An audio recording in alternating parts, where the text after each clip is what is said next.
बिस्मिल्लाहिर्रहमानिर्रहीम।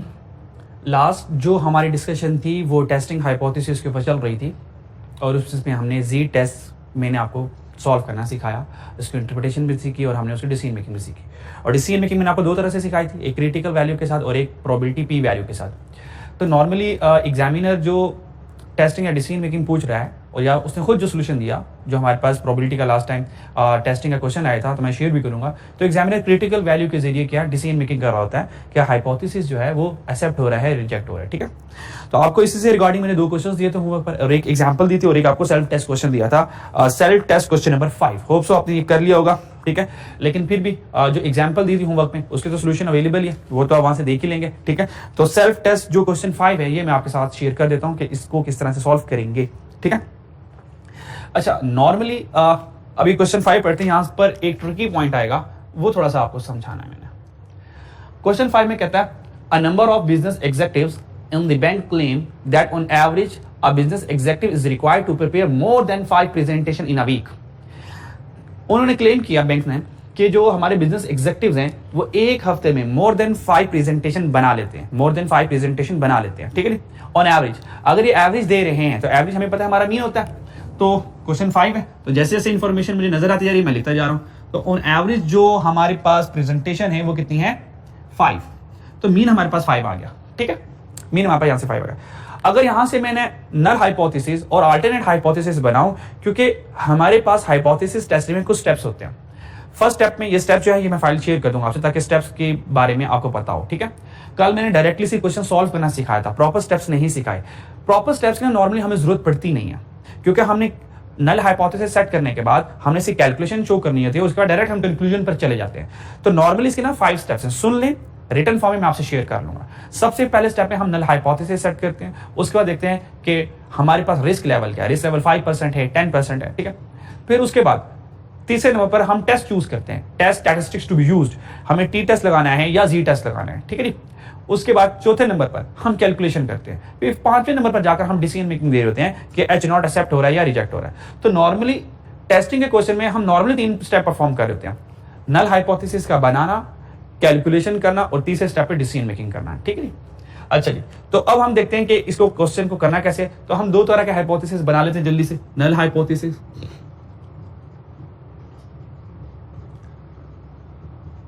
और alternative hypothesis, क्योंकि हमें एग्जाम में भी ऐसे लिखना पड़ेगा। तो दो तरह का हाइपोथेसिस बना लिया। ये जो एवरेज है ये मोर देन 5 है, ये मैंने आपको लास्ट टाइम भी बताया था, हमेशा equality remain with null hypothesis. Equality हमेशा नल हाइपोथेसिस के साथ जाती है।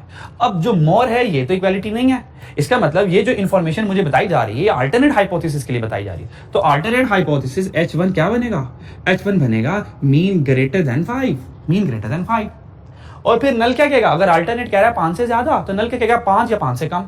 ठीक है, तो नल हाइपोथेसिस H0 कहेगा मीन इक्वल टू 5 या इक्वल एंड लेस देन के साथ भी जा सकती है, इक्वल एंड लेस देन के साथ भी जा सकता है, ये मर्जी आपकी। इक्वल एंड लेस देन कर लें पर ठीक है, जिंदगी आसान रखें, इक्वल कर लें कोई फर्क नहीं पड़ता, क्योंकि अल्टीमेटली डिसीजन मेकिंग हमने अल्टरनेट हाइपोथेसिस के ऊपर लेनी होती है, क्योंकि एक्सेप्टेंस रिजेक्शन रीजन हम अल्टरनेट हाइपोथेसिस के ऊपर बनाते हैं।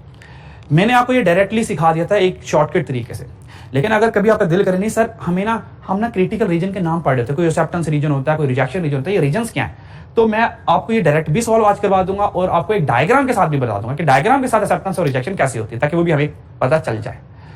अच्छा जी, तो क्लेम क्या आया, क्लेम ये आया कि हमारे बिजनेस एग्जीक्यूटिव जो हैं वो एक हफ्ते में 5 से ज्यादा प्रेजेंटेशन बनाते हैं। हमने अब चेक करना कि वाकई में वो बनाते हैं, एमी हवाई बातें कर दी, हम इस क्लेम को टेस्ट करेंगे। ठीक है, तो test this statement, a practitioner asked a random sample of 10 business executives to report the number of presentation they prepared by them in a week. हमने कहा अपनी अपनी रिपोर्ट के सैंपल भिजवा दो। The result are shown below और results हमारे पास ये आगे। Can the practitioner conclude that, क्या ये प्रैक्टिशनर कंक्लूड कर सकता है जबकि 5% रिस्क लेवल है, दैट क्लेम इज ट्रू, कि क्लेम वाकई सही है, यानी कि बिजनेस एक्सेक्टिव एक हफ्ते में 5 से ज्यादा रिपोर्टें बना लेते हैं। Assume that number of presentation is normally distributed, यहां पे एक ट्रिक खेला एग्जामिनर ने। Assume the number of presentation is normally distributed, जो नंबर ऑफ प्रेजेंटेशन है वो नॉर्मली डिस्ट्रीब्यूटेड है। और आपको पता है नॉर्मल डिस्ट्रीब्यूशन के 2 पैरामीटर होते हैं, एक मीन और एक पॉपुलेशन का स्टैंडर्ड डेविएशन। कह रहा है number of presentations is normally distributed and has a standard deviation of 1.5. ये जो स्टैंडर्ड डेविएशन है ये नॉर्मली डिस्ट्रीब्यूटेड का स्टैंडर्ड डेविएशन है। इसका मतलब ये जो स्टैंडर्ड डेविएशन है ना 1.5, ये आम स्टैंडर्ड डेविएशन नहीं है, ये पॉपुलेशन का स्टैंडर्ड डेविएशन है 1.5। नॉर्मली हम रूल ये पढ़ते हैं कि हम टी टेस्ट लगाएं या जी टेस्ट लगाएं, इनमें से कौन सा टेस्ट कब लगना है। असल में इन दोनों के लिए सिर्फ दो चीजें होती है नॉर्मली। अगर हमारे पास सैंपल साइज ग्रेटर देन 30 है तो हम हमेशा जी टेस्ट लगाते हैं। कौन सा टेस्ट लगाते हैं? जी टेस्ट लगाते हैं, अगर सैंपल साइज ग्रेटर देन 30 है। दूसरी बात, अगर हमारे पास पॉपुलेशन स्टैंडर्ड डेविएशन नोन है, यानी कि पॉपुलेशन का स्टैंडर्ड डेविएशन गिवन है, तो हम जी टेस्ट लगाते हैं। तो ये जी टेस्ट की नॉर्मली दो कैरेक्टरिस्टिक है। जी टेस्ट इसलिए लगता है। टी टेस्ट कब लगता है? When we use T test तब लगेगा जब दो कंडीशंस पूरी होंगी। अच्छा, यहां पे दोनों को कंडीशन का पूरा होना जरूरी नहीं है। अगर क्वेश्चन में पॉपुलेशन का स्टैंडर्ड डेविएशन गिवन है एंड बेशक 30 से कम क्यों ना हो, जी टेस्ट ही लगना है। ठीक है, जी के लिए इन दोनों में से किसी एक का होना जरूरी है। अगर n ग्रेटर देन 30 है, बेशक स्टैंडर्ड डेविएशन ना भी गिवन हो तो भी जी टेस्ट लगना है। यानी कि जी टेस्ट के लिए या ये कंडीशन पूरी हो जाए तो भी जी टेस्ट लगना है, अगर n ग्रेटर देन 30 है तब भी जी टेस्ट लगना है। टी टेस्ट के लिए दो कंडीशंस हैं, दोनों का साइमल्टेनियसली जरूरी है अप्लाई होना। एक भी कंडीशन फुलफिल नहीं होगी मैं टी टेस्ट नहीं लगाऊंगा, और अगर टी टेस्ट नहीं लगेगा ऑब्वियस बात है फिर जी टेस्ट लगेगा। तो टी टेस्ट की कंडीशन क्या है? Number 1 condition, population, this is the called population standard deviation is unknown, यानी कि वो गिवन नहीं होना चाहिए, एंड साइमल्टेनियसली साथ साथ n का लेस देन 30 होना भी जरूरी है। अगर ये दो कंडीशन साइमल्टेनियसली पूरी होंगी तो टी टेस्ट लगाऊंगा, इनमें से एक भी कंडीशन पूरी नहीं होगी मैं जी टेस्ट लगाऊंगा। अब यहां पर आए जरा, अब यहां पर अगर आप पॉपुलेशन को देखें ना तो पॉपुलेशन साइज मेरे पास सिर्फ 10 है, 10 सैंपल है, और देखें 10 सैंपल क्या है? लेस देन 30 ना। तो बजाहिर लगता है कि यहां पे टी टेस्ट लग जाएगा क्योंकि जो सैंपल साइज है लेस देन 30 है, पर मसला ये है हमारे पास पॉपुलेशन का स्टैंडर्ड डेविएशन गिवन हो गया। अगर पॉपुलेशन का स्टैंडर्ड डेविएशन देखो गिवन है तो हम n की परवाह नहीं करते। अगर पॉपुलेशन स्टैंडर्ड डेविएशन नोन है और इसके साथ n बेशक लेस देन 30 है, कोई मसला नहीं भाई, आप नजर आ गए हो जी टेस्ट लगा दो। तो यहां पर जी टेस्ट लगना, ठीक है जी। चलिए अब क्वेश्चन सॉल्व करते हैं जी। तो हमने हाइपोथेसिस सेट कर लिए, हाइपोथेसिस सेट करने के बाद हम करेंगे इसकी कैलकुलेशन। तो ये हमने हाइपोथेसिस सेट कर लिया, अब मैं डायरेक्ट आपको कैलकुलेशन पे ले जाऊंगा। मुझे पता जी टेस्ट लगना है क्योंकि पॉपुलेशन स्टैंडर्ड डेविएशन नोन है, ये नोन है। तो जी टेस्ट का formula sample mean minus population mean sigma over under root n, ठीक है नी। अच्छा, वैल्यूज पुट करते हैं जरा, ठीक है नी, वैल्यूज पुट करते हैं। सैंपल मीन हमने कहा ओहो सैंपल मीन तो है ही नहीं, कोई मसला नहीं है। मीन कैलकुलेट करना है ना, मीन कैसे कैलकुलेट करेंगे? 7 + 11 + 9 + 4 + 2 + 7 + 8 + 5 + 3 + 4 सबको जमा करेंगे, 10 पे डिवाइड कर देंगे तो x बार आ जाएगा, सैंपल मीन आ जाएगा। तो सैंपल मीन जो हमारे पास आएगा वो 6 आएगा। सैंपल मीन कैसे आएगा? 6 आएगा। तो 7 + 11 9 4 2 7 8 5 3 + 4, और सबको जब मैं डिवाइड करूंगा 10 से तो यहां से सैंपल मीन मेरे पास आ जाएगा 6। कैलकुलेट कर लीजिएगा, 6 ही आएगा इंशाल्लाह, ठीक है। अच्छा जी, तो सैंपल मीन मेरे पास 6 आ गया, यहां पे मैंने 6 लिख लिया। पॉपुलेशन मीन 5 है, गिवन 5 लिख लिया। स्टैंडर्ड डेविएशन 1.5, यहां पे 1.5 आ गया। Square root of n, n कितना है? Number of sample 10, n given है यहां पे, इधर गया सैंपल ऑफ 10 है, ठीक है। तो n मेरे पास 10 आ गया, तो n यहां पे मेरे पास 10 आ गया। तो z कैलकुलेटेड का आंसर मेरे पास जो आएगा, कैलकुलेट कर लें, वो आएगा 2.11। क्या आंसर आएगा? 2.11। तो ये मेरे पास z कैलकुलेटेड का आंसर आ गया 2.11। क्लियर है? अच्छा जी, अब मुझे क्या करना है? एक्सेप्टेंस और रिजेक्शन को देखना है। एक्सेप्टेंस और रिजेक्शन के लिए, तो एक्सेप्टेंस और रिजेक्शन के लिए हमें पता है, हमें चाहिए अल्फा रिस्क लेवल। तो रिस्क लेवल कितना है? 5%। तो रिस्क लेवल कितना हमारे पास? 5%। तो याद रखिएगा रिस्क लेवल हमारे पास 5% है, यानी कि अल्फा = 5% है। अब हमने ये देखना है ये जो 5% वाला अल्फा है इसकी 1 टेल की वैल्यू देखनी है या 2 टेल की वैल्यू देखनी है। और ये मैंने आपको कल बताया 1 टेल कब लगता है, 1 टेल तब लगता है जब H1 लेस हो या ग्रेटर हो। तो देखिए H1 तो ग्रेटर है ना, इसका मतलब 5% 1 टेल की वैल्यू लगनी है।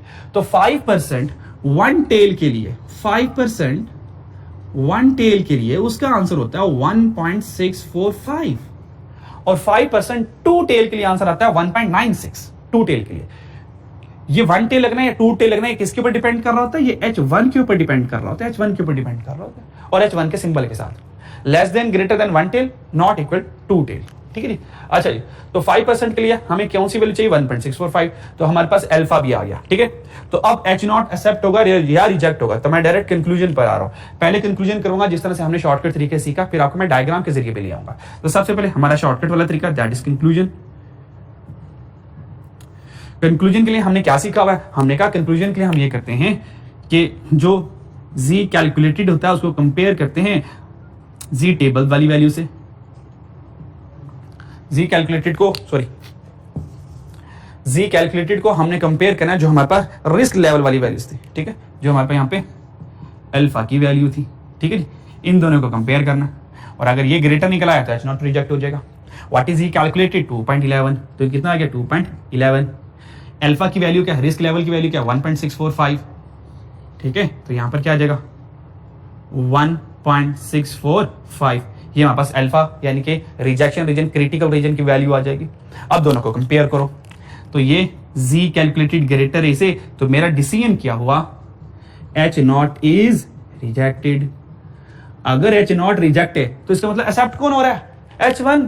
तो अगर H1 एक्सेप्ट है इसका मतलब हाँ क्लेम सच्चा है, सही है कि मीन जो एग्जेक्टिव जो उनके हैं वो एक हफ्ते में 5 से ज्यादा रिपोर्ट्स बना लेते हैं, 5 से ज्यादा वो जो है प्रेजेंटेशन जो है वो बना लिया करते हैं। क्योंकि H0 तो रिजेक्ट हो गया ना, H0 ने क्या, उनका H0 कहता है वो एक हफ्ते में 5 बनाते हैं या 5 से कम बनाते हैं, तो H0 तो रिजेक्ट हो गया। अगर H0 रिजेक्ट हो गया इसका मतलब एक्सेप्ट कौन हुआ, हमने कहा H1 इज एक्सेप्टेड। अगर H1 एक्सेप्ट हो रहा है इसका मतलब वो एक हफ्ते में 5 से ज्यादा प्रेजेंटेशंस एग्जेक्टिव्स बना लिया करते हैं।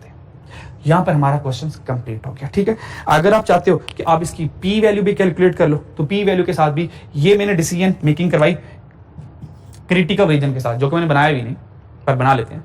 अब पी वैल्यू के साथ भी कैलकुलेट कर सकते हो। अगर आप चाहते हो कि पी वैल्यू के साथ भी डिसीजन मेकिंग करें तो पी वैल्यू के साथ क्या था, अच्छा नॉर्मली ना एग्जामिनर इस तरह से मूव करेगा, बस एग्जाम में आपने यहां से लेके यहां तक लिखना, आपका क्वेश्चंस कंप्लीट हो जाएगा और पूरे पूरे मार्क्स आ जाएंगे। इसके अलावा कुछ ड्रॉ करने की डायग्राम की भी जरूरत नहीं है आपको। डिसीजन मेकिंग हो रही इट्स ओके एंड फाइन।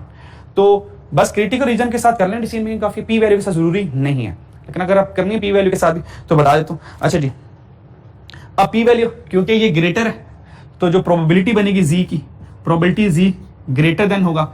जी का आंसर क्या था 2.11, तो 2.11 यहां पे लिखना आपने 2.11। ठीक है, तो कैलकुलेटर में जाइएगा क्योंकि ये ग्रेटर है, कैलकुलेटर में जाएगा वो जो पी क्यू आर वाली कहानी सुनाई थी आपको, कैलकुलेटर में जाइएगा आर में 2.11 लिखिएगा तो यहां से पी वैल्यू आ जाएगी। तो यहां से पी वैल्यू मेरे पास आती है 0.0174, ये मेरे पास पी वैल्यू आएगी। फिर इसको किसे कंपेयर करना है, ऑब्वियस बात है मैं पी वैल्यू को कंपेयर करूंगा अल्फा के साथ। इस पी वैल्यू आ गई ना मेरे पास, ये क्या आ गई पी वैल्यू आ गई। ठीक है, इसको कंपेयर किससे करूंगा, अल्फा की वैल्यू से कंपेयर करूंगा। ठीक है, अल्फा कितना मेरे पास 5%, 5% मीन 0.05 और पी वैल्यू मेरे पास क्या है 0.01। तो देखिए ये 0.01 है, ये 0.05 है, तो इसका मतलब क्या ये लेस है। और आपको पता पी वैल्यू अगर अल्फा से लेस हो तो H0 रिजेक्ट हो जाता है, और अगर H0 रिजेक्ट है तो H1 एक्सेप्ट होगा। तो डिसीजन मेकिंग सेम रही, क्रिटिकल रीजन से कर ले या पी वैल्यू से कर ले।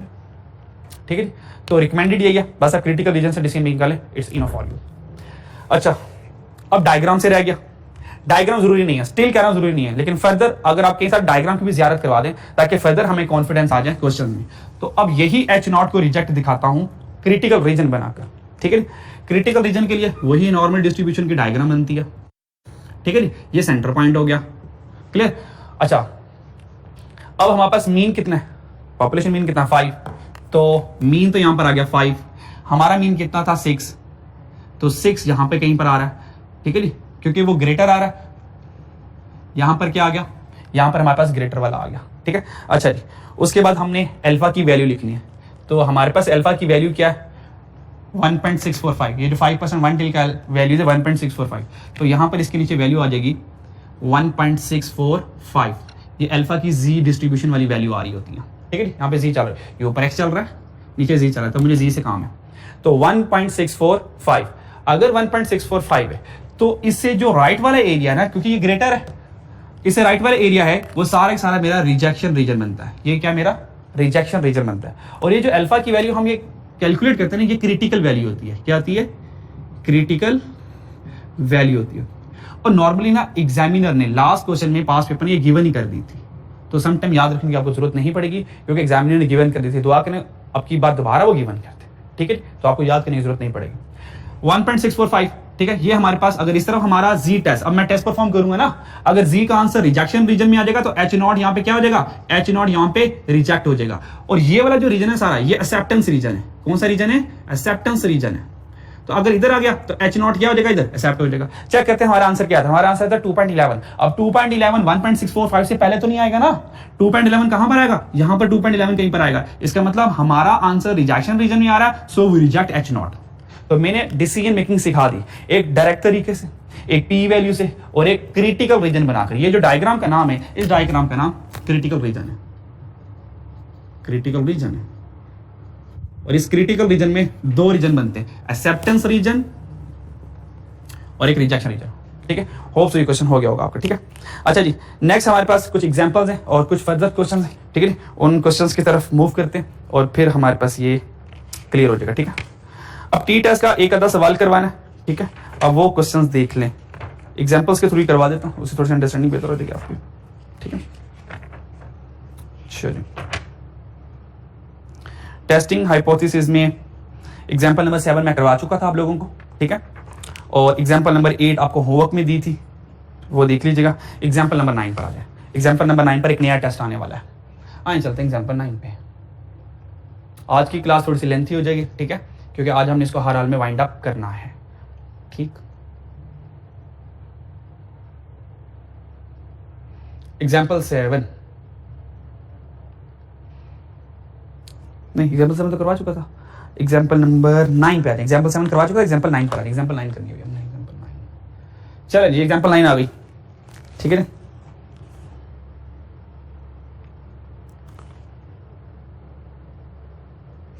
चल एग्जांपल 9 रीड करते हैं, जल्दी से एग्जांपल 9 को रीड करें, फिर इसको सॉल्व करते हैं। सॉल्व हुई होगी बस, ठीक है। मैंने आपको थोड़ा सा गाइड करना है। अब माशाल्लाह थोड़े बहुत तो ट्रेन हो चुके होंगे कि चीजें किस तरह से चल रही हैं। एग्जांपल 9 में जो मैं टेस्ट करवाने जा रहा हूं, उस टेस्ट का नाम है पॉपुलेशन प्रपोर्शन। पॉपुलेशन प्रपोर्शन यानी कि ये एक समहाउ प्रोबेबिलिटी का टेस्ट है। इससे पहले हमारे क्वेश्चन में मीन आ रहा था ना, sample mean minus population mean, तो मीन का टेस्टिंग थी, पॉपुलेशन मीन की टेस्टिंग थी। अब ये पॉपुलेशन प्रपोर्शन यानी कि प्रोबेबिलिटी की टेस्टिंग है। क्वेश्चन बढ़ते हैं। Example 9, the manager at the credit lending department of a bank. Bank के मैनेजर ने कहा, जो कि उधार देता है लोगों को, is interested in the nature of loan of second time borrower to help tailor their marketing strategy. उसने कहा जो दूसरी बार लोन लेने आ रहा है ना, उसके लिए हम कोई स्ट्रेटेजी बनाते हैं, ठीक है। उसको लोन देना या नहीं देना, या देना या किस हद तक लोन देना, ठीक है जी। उसकी पहली क्रेडिट हिस्ट्री क्या रही, क्या उसने जल्दी लोन लुटा दिया, इंटरेस्ट प्रॉपर टाइम पर देता रहा, ठीक है जी। He believes that 50% of second time borrower take out smaller loan than other borrower. उसने कहा जो दूसरी मरतबा हमसे लोन लेने आते हैं ना, वो लोन कम अमाउंट का लोन लेते हैं, ठीक। He conducts a hypothesis test to determine if the percentage is the same or different from 50%. उसने कहा जो सेकंड टाइम 50% लोग कम लोन लेते हैं, क्या बाकी लोग भी इतना ही कम लोन लेते हैं? He analyzed a sample 100 second time borrower and find that उसने क्या किया, 100 उन लोगों का सैंपल कलेक्ट किया जो सेकंड टाइम क्या करते हैं, उधार लेते हैं, ठीक। एंड फाइंड्स दैट, और ये पता चला 53 of these loan are smaller than the other borrower.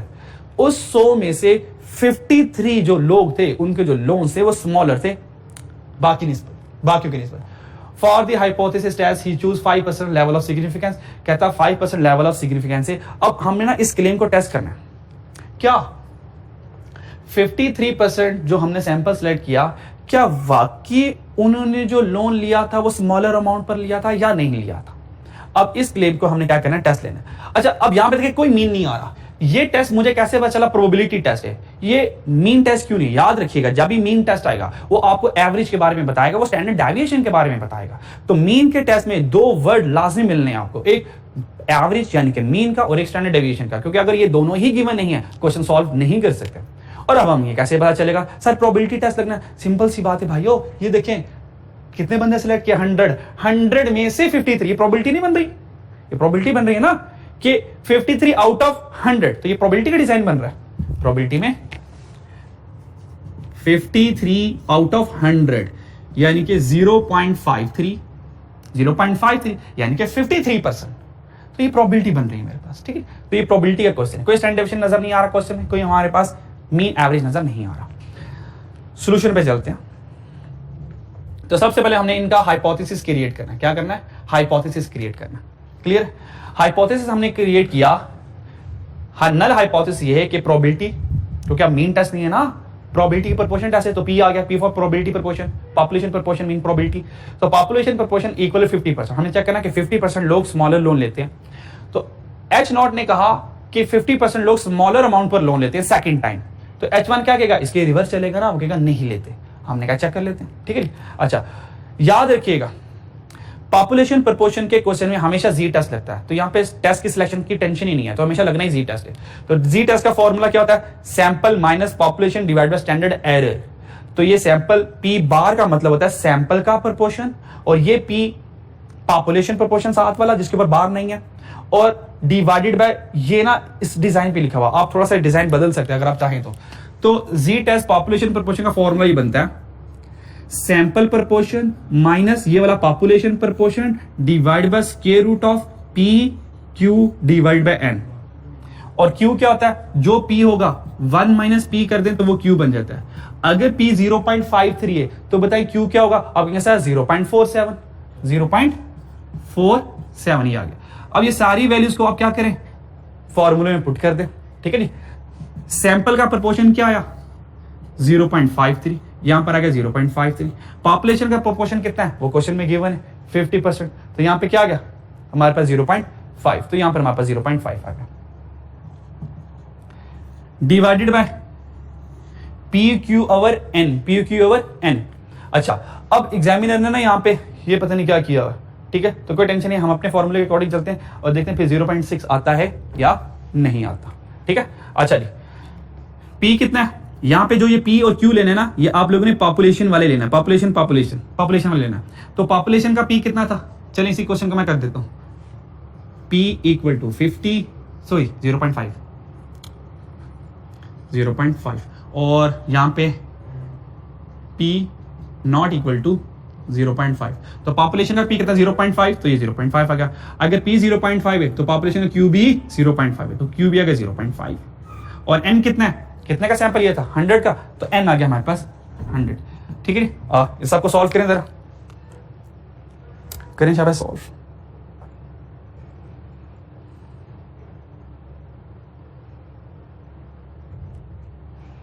चलिए मैं भी सॉल्व कर लेता हूं, मैं मोबाइल यूज नहीं कर रहा, कैलकुलेटर यूज कर रहा हूं, ठीक है। आप ये टेंशन ले रहे सर हमें काम पे लगा खुद मोबाइल पे लग गया, ठीक है जी। अच्छा जी, 0.53 minus 0.5 divided by square root of 0.5 multiply 0.5 divided by 100, answer आ गया 0.6। तो आंसर क्या आ गया 0.6, दैट इज 0.6, ठीक है। तो हमारा आंसर भी ये आ गया 0.6, ठीक है जी। तो ये हमारे पास आंसर आ गया। अब एक्सेप्ट और रिजेक्ट करना है। एक्सेप्ट और रिजेक्ट करने के लिए हमें क्या चाहिए, अल्फा चाहिए। अल्फा कितना है हमारे क्वेश्चन में 5% है, 5% है ना। अच्छा, अगर 5% है तो चेक करें ये 1 टेल लगना है 2 टेल लगना है। आज देखें पहले क्वेश्चन में 5% 1 टेल की वैल्यू ये थी, पर आज हमारे क्वेश्चन में H1 नॉट इक्वल है। अगर ये नॉट इक्वल है तो आज 5% 1 टेल नहीं लगना, आज 5% 2 टेल लगना है। और 5% 2 टेल की वैल्यू होती है 1.96, जो कि टेंशन ना लीजिएगा, एग्जामिनर क्वेश्चन में गिवन कर देगा, ठीक है। तो हमारा कैलकुलेटेड, चलें अब डिसीजन मेकिंग करते हैं जल्दी से। डिसीजन मेकिंग के लिए जी कैलकुलेटेड को कंपेयर करना है जी अल्फा वैल्यू से, ठीक है जी। चलें जी, what is e calculated 0.6 0.60। What is alpha, alpha is 1.96। आ जाओ भाई, अल्फा 1.96, ठीक है। तो आज देखें z कैलकुलेटेड लेस है अल्फा से, यानी कि 0.6 लेस दे रहे, तो हम कहेंगे h not is accepted, h not is accepted. h not accept करने का मतलब है हाँ, हमसे ही कह रहे हैं 50% लोग स्मॉलर लोन ही लेते हैं, ठीक है। 50% लोग स्मॉलर लोन ही लेते हैं क्योंकि h नॉट एक्सेप्ट हो गया, ठीक है, क्लियर। अब बाकी कंक्लूजन अब पढ़ना चाहें तो पढ़ लेते हैं जल्दी से, नहीं तो माशाल्लाह इतना काम कर ही लेंगे आप, ठीक है जी। कंक्लूजन पढ़ते हैं।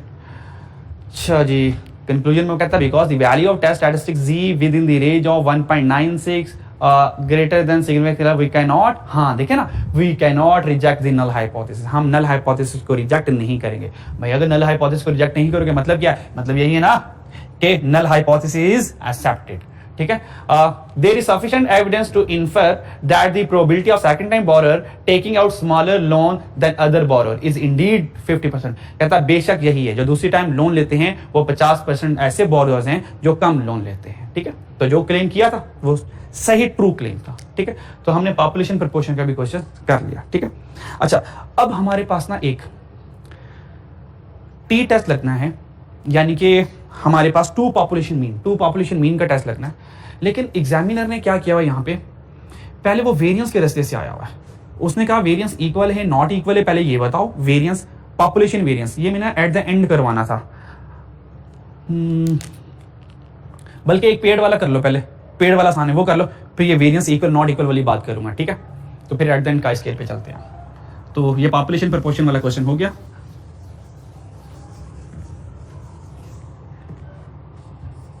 अब चलते हैं एक पेड़ वाले क्वेश्चन पर।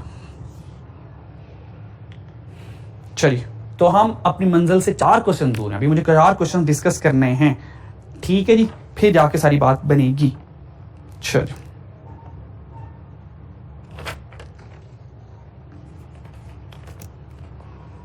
ठीक है, 4 क्वेश्चन। अब आपको ना क्वेश्चन सॉल्व करने आ गए, तो अब मुझे ये नहीं लगता कि अब ये चाहेंगे सर 1 by 1 आप सारे स्टेप परफॉर्म करते रहे, क्योंकि पैटर्न वही है, नल हाइपोथेसिस सेट कर लो, अल्टरनेट हाइपोथेसिस सेट कर लो और टेस्ट लगाओ, टेस्ट के बाद अल्फा से कंपेयर करके एक्सेप्टेंस और रिजेक्शन रीजन का डिसीजन ले लो, ठीक है। तो बाकी मैं आपको वेरिएंसेस की तरफ अब ले जाता हूँ, पॉपुलेशन वेरिएंस का रिले पे, ठीक है।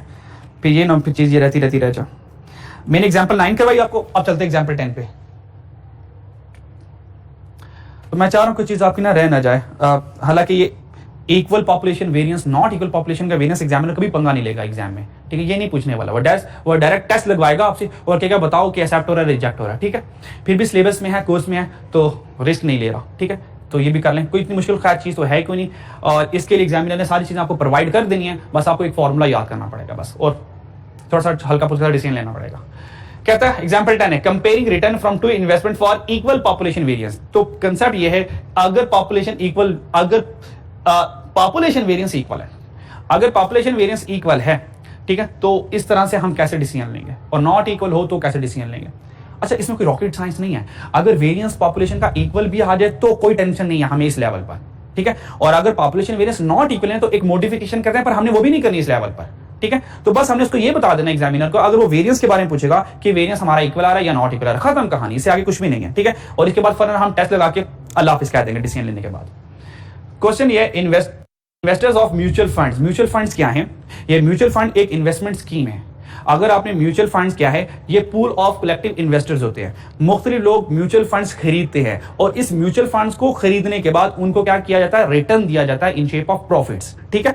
इस म्यूचुअल फंड में इन्वेस्टर का पैसा होता है, और जो म्यूचुअल फंड्स को और जो मॉडरेटर होते हैं, इसको चलाने वाले होते हैं, वो स्किल्ड पर्सन होते हैं, वो पैसा इन्वेस्ट करते हैं, और पैसा वो इन्वेस्ट करेंगे, ठीक है, स्किल उनकी होगी, ठीक, एक्सपर्टीज उनकी होगी, पैसा हमारा होगा। तो पैसा हमारा, वो अपनी स्किल यूज करेंगे, तो जो भी प्रॉफिट आएगा वो हम शेयर कर लिया करेंगे, ठीक है। तो ये म्यूचुअल फंड एक इन्वेस्टमेंट स्कीम है। तो म्यूचुअल फंड, अगर आप मिजान बैंक में जाएंगे तो मिजान बैंक में तकरीबन 15 से ऊपर किस्म के म्यूचुअल फंड्स हैं। तो जितना higher risk higher reward, low risk low reward, ठीक है जी। तो इन्वेस्टर्स ऑफ म्यूचुअल फंड्स के इन्वेस्टर ने have to choose between a broad range, some funds are mainly held by foreign institutional investor. जो म्यूचुअल फंड्स के जो investors होते हैं, उन्होंने देखा कि कुछ जो फंड्स हैं म्यूचुअल फंड्स वो फॉरेन कंपनी के पास हैं, यानी कि मान लें कि पाकिस्तान ने म्यूचुअल फंड्स लॉन्च किए, तो दुबई की किसी कंपनी ने या दुबई वालों ने पाकिस्तान के म्यूचुअल फंड्स खरीद लिए। तो some funds are mainly held by foreign institutional investor, Dubai की किसी कंपनी ने खरीद लिया, whereas other are predominantly held by domestic institutional investor, और कुछ लोकली कंपनीज ने अपने पाकिस्तान के म्यूचुअल फंड्स खरीद लिया। This raises the question of whether mutual investor mainly owned by institutional investor are more profitable। क्या पाकिस्तान के जो म्यूचुअल फंड्स हैं अगर वो दुबई वाले खरीद लें क्या ये प्रॉफिटेबल रहेगा, या वो कह रहा है आगे कि अगर वही म्यूचुअल फंड अगर लोकल डोमेस्टिक वाली कंपनीज खरीदती हैं तो प्रॉफिटेबल रहेगा। अब हम ये लड़ाई है कि म्यूचुअल फंड फॉरेन वालों को खरीदने चाहिए या लोकल वालों को खरीदने चाहिए। More profitable as compared to the mutual fund held by the domestic institutional investor। To help answer this question, इस मसले के हल के लिए a group of researcher randomly sampled the annual return from mutual funds। उन्होंने कहा mutual fund से annual return कितना मिल रहा है। These are listed in table 4। ये सारा टेबल 4 में मैं चलिए टेबल 4 बताता हूं। Can the researcher conclude at the 5% significance level that fund with foreign institutional investor ownership outperform। हमें ये बताएं fund with foreign institutional investors ownership कहता है कि अगर फॉरेन बाहर वालों के पास म्यूचुअल फंड्स की ओनरशिप है, आउट परफॉर्म, क्या वो ज्यादा बेहतर परफॉर्म, क्या वो ज्यादा प्रॉफिटेबल होगा mutual fund with domestic institutional investor, या डोमेस्टिक इंस्टीट्यूशनल इन्वेस्टर उस म्यूचुअल फंड में इन्वेस्ट करे। बताएं इनमें से कौन प्रॉफिटेबल होगा, बाहर वाला खरीदे या लोकल खरीदे। ठीक, अब हम ये चेक करते हैं। अच्छा जी, अब टेबल 4 से सारी वैल्यूज याद रखें। एग्जामिनर ना कभी टेबल नहीं खेलने वाला एग्जाम में। टेबल के लिए इतनी जगह नहीं होनी बेचारे के पास, आगे उसने बाकी सवाल भी तो पूछे हैं ना, तो कभी टेबल वाले क्वेश्चंस नहीं आने वाले। अगर बहुत भी शौक होगा ना टेबल खेलने का, तो वो क्या करेगा, वो वैल्यूज आपको डाटा बना बनाए दे देगा, भाई ये सारा डाटा है, अब बस कैलकुलेशन करो, डिसीजन मेकिंग करके बता दो कि फॉरेन शेयर्स खरीदने, फॉरेन कंपनी शेयर खरीद ले या डोमेस्टिक कंपनीज म्यूचुअल फंड के शेयर्स खरीद ले। ठीक है, तो टेबल 4 की फिलहाल जियारत करवा देता हूं ताकि आइडिया हो जाए टेबल 4 में चल क्या रहा है। वैसे where is table 4, this is a table 4। चलें जी, ये म्यूचुअल फंड का टेबल आ गया।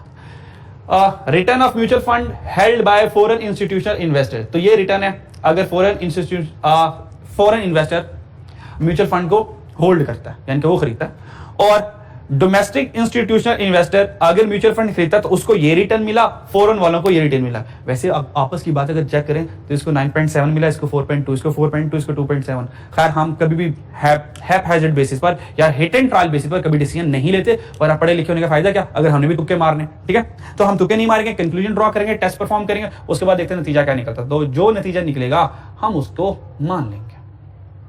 एग्जाम्पल थी हमारी, कौन सी एग्जाम्पल थी, 9। चले आंसर पे चलते हैं, म्यूचुअल फंड आंसर पे चलते हैं। अब जो मैंने आपको टेबल 4 दिखाया, तो इस टेबल 4 में ना 2 तरह का डेटा है, एक फॉरेन का और एक लोकल का। एक फॉरेन इन्वेस्टर का और एक डोमेस्टिक इन्वेस्टर का। ठीक है, तो यहां से 2 कैलकुलेशंस होनी है, यानी कि एक फॉरेन इन्वेस्टर का एवरेज आएगा, उसको मीन 1 कह लेते हैं मान ले, और एक डोमेस्टिक इन्वेस्टर का एवरेज आएगा, उसको मीन 2 कह देते हैं। इसी तरह एक फॉरेन इन्वेस्टर का वेरिएंस आएगा या स्टैंडर्ड डेविएशन आएगा, उसको S1 कह देते हैं। एक डोमेस्टिक इन्वेस्टर का स्टैंडर्ड डेविएशन आएगा, उसको S2 कह देते हैं। तो अब ये जो मैं क्वेश्चन करवाने वाला हूं, ये असल में 2 पॉपुलेशन मीन का क्वेश्चन है। किसका क्वेश्चन है, 2 पॉपुलेशन मीन। 2 पॉपुलेशन मीन कैसे है, हमारे पास अब 2 पॉपुलेशन आ गई हैं, एक फॉरेन इन्वेस्टर आ गया और एक डोमेस्टिक इन्वेस्टर आ गया, तो 2 पॉपुलेशन आ गई हैं। देखें, एक पॉपुलेशन मीन 1 और एक पॉपुलेशन मीन 2।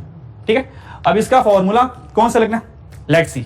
तो सबसे पहले हम इसका हाइपोथेसिस टेस्ट करेंगे, हाइपोथेसिस सेट करेंगे। चलें जी, हाइपोथेसिस सेट करते हैं। अच्छा जी, तो यहां पे टेस्ट कौन सा लगेगा, हमने कहा देख लेते हैं अभी। ठीक है, तो जब हम टेबल 4 पर गए थे, तो टेबल 4 पर, जैसे कि मैं नोट से देख लेता हूं, आप भी नोट से देख लें बेशक। टेबल 4 पर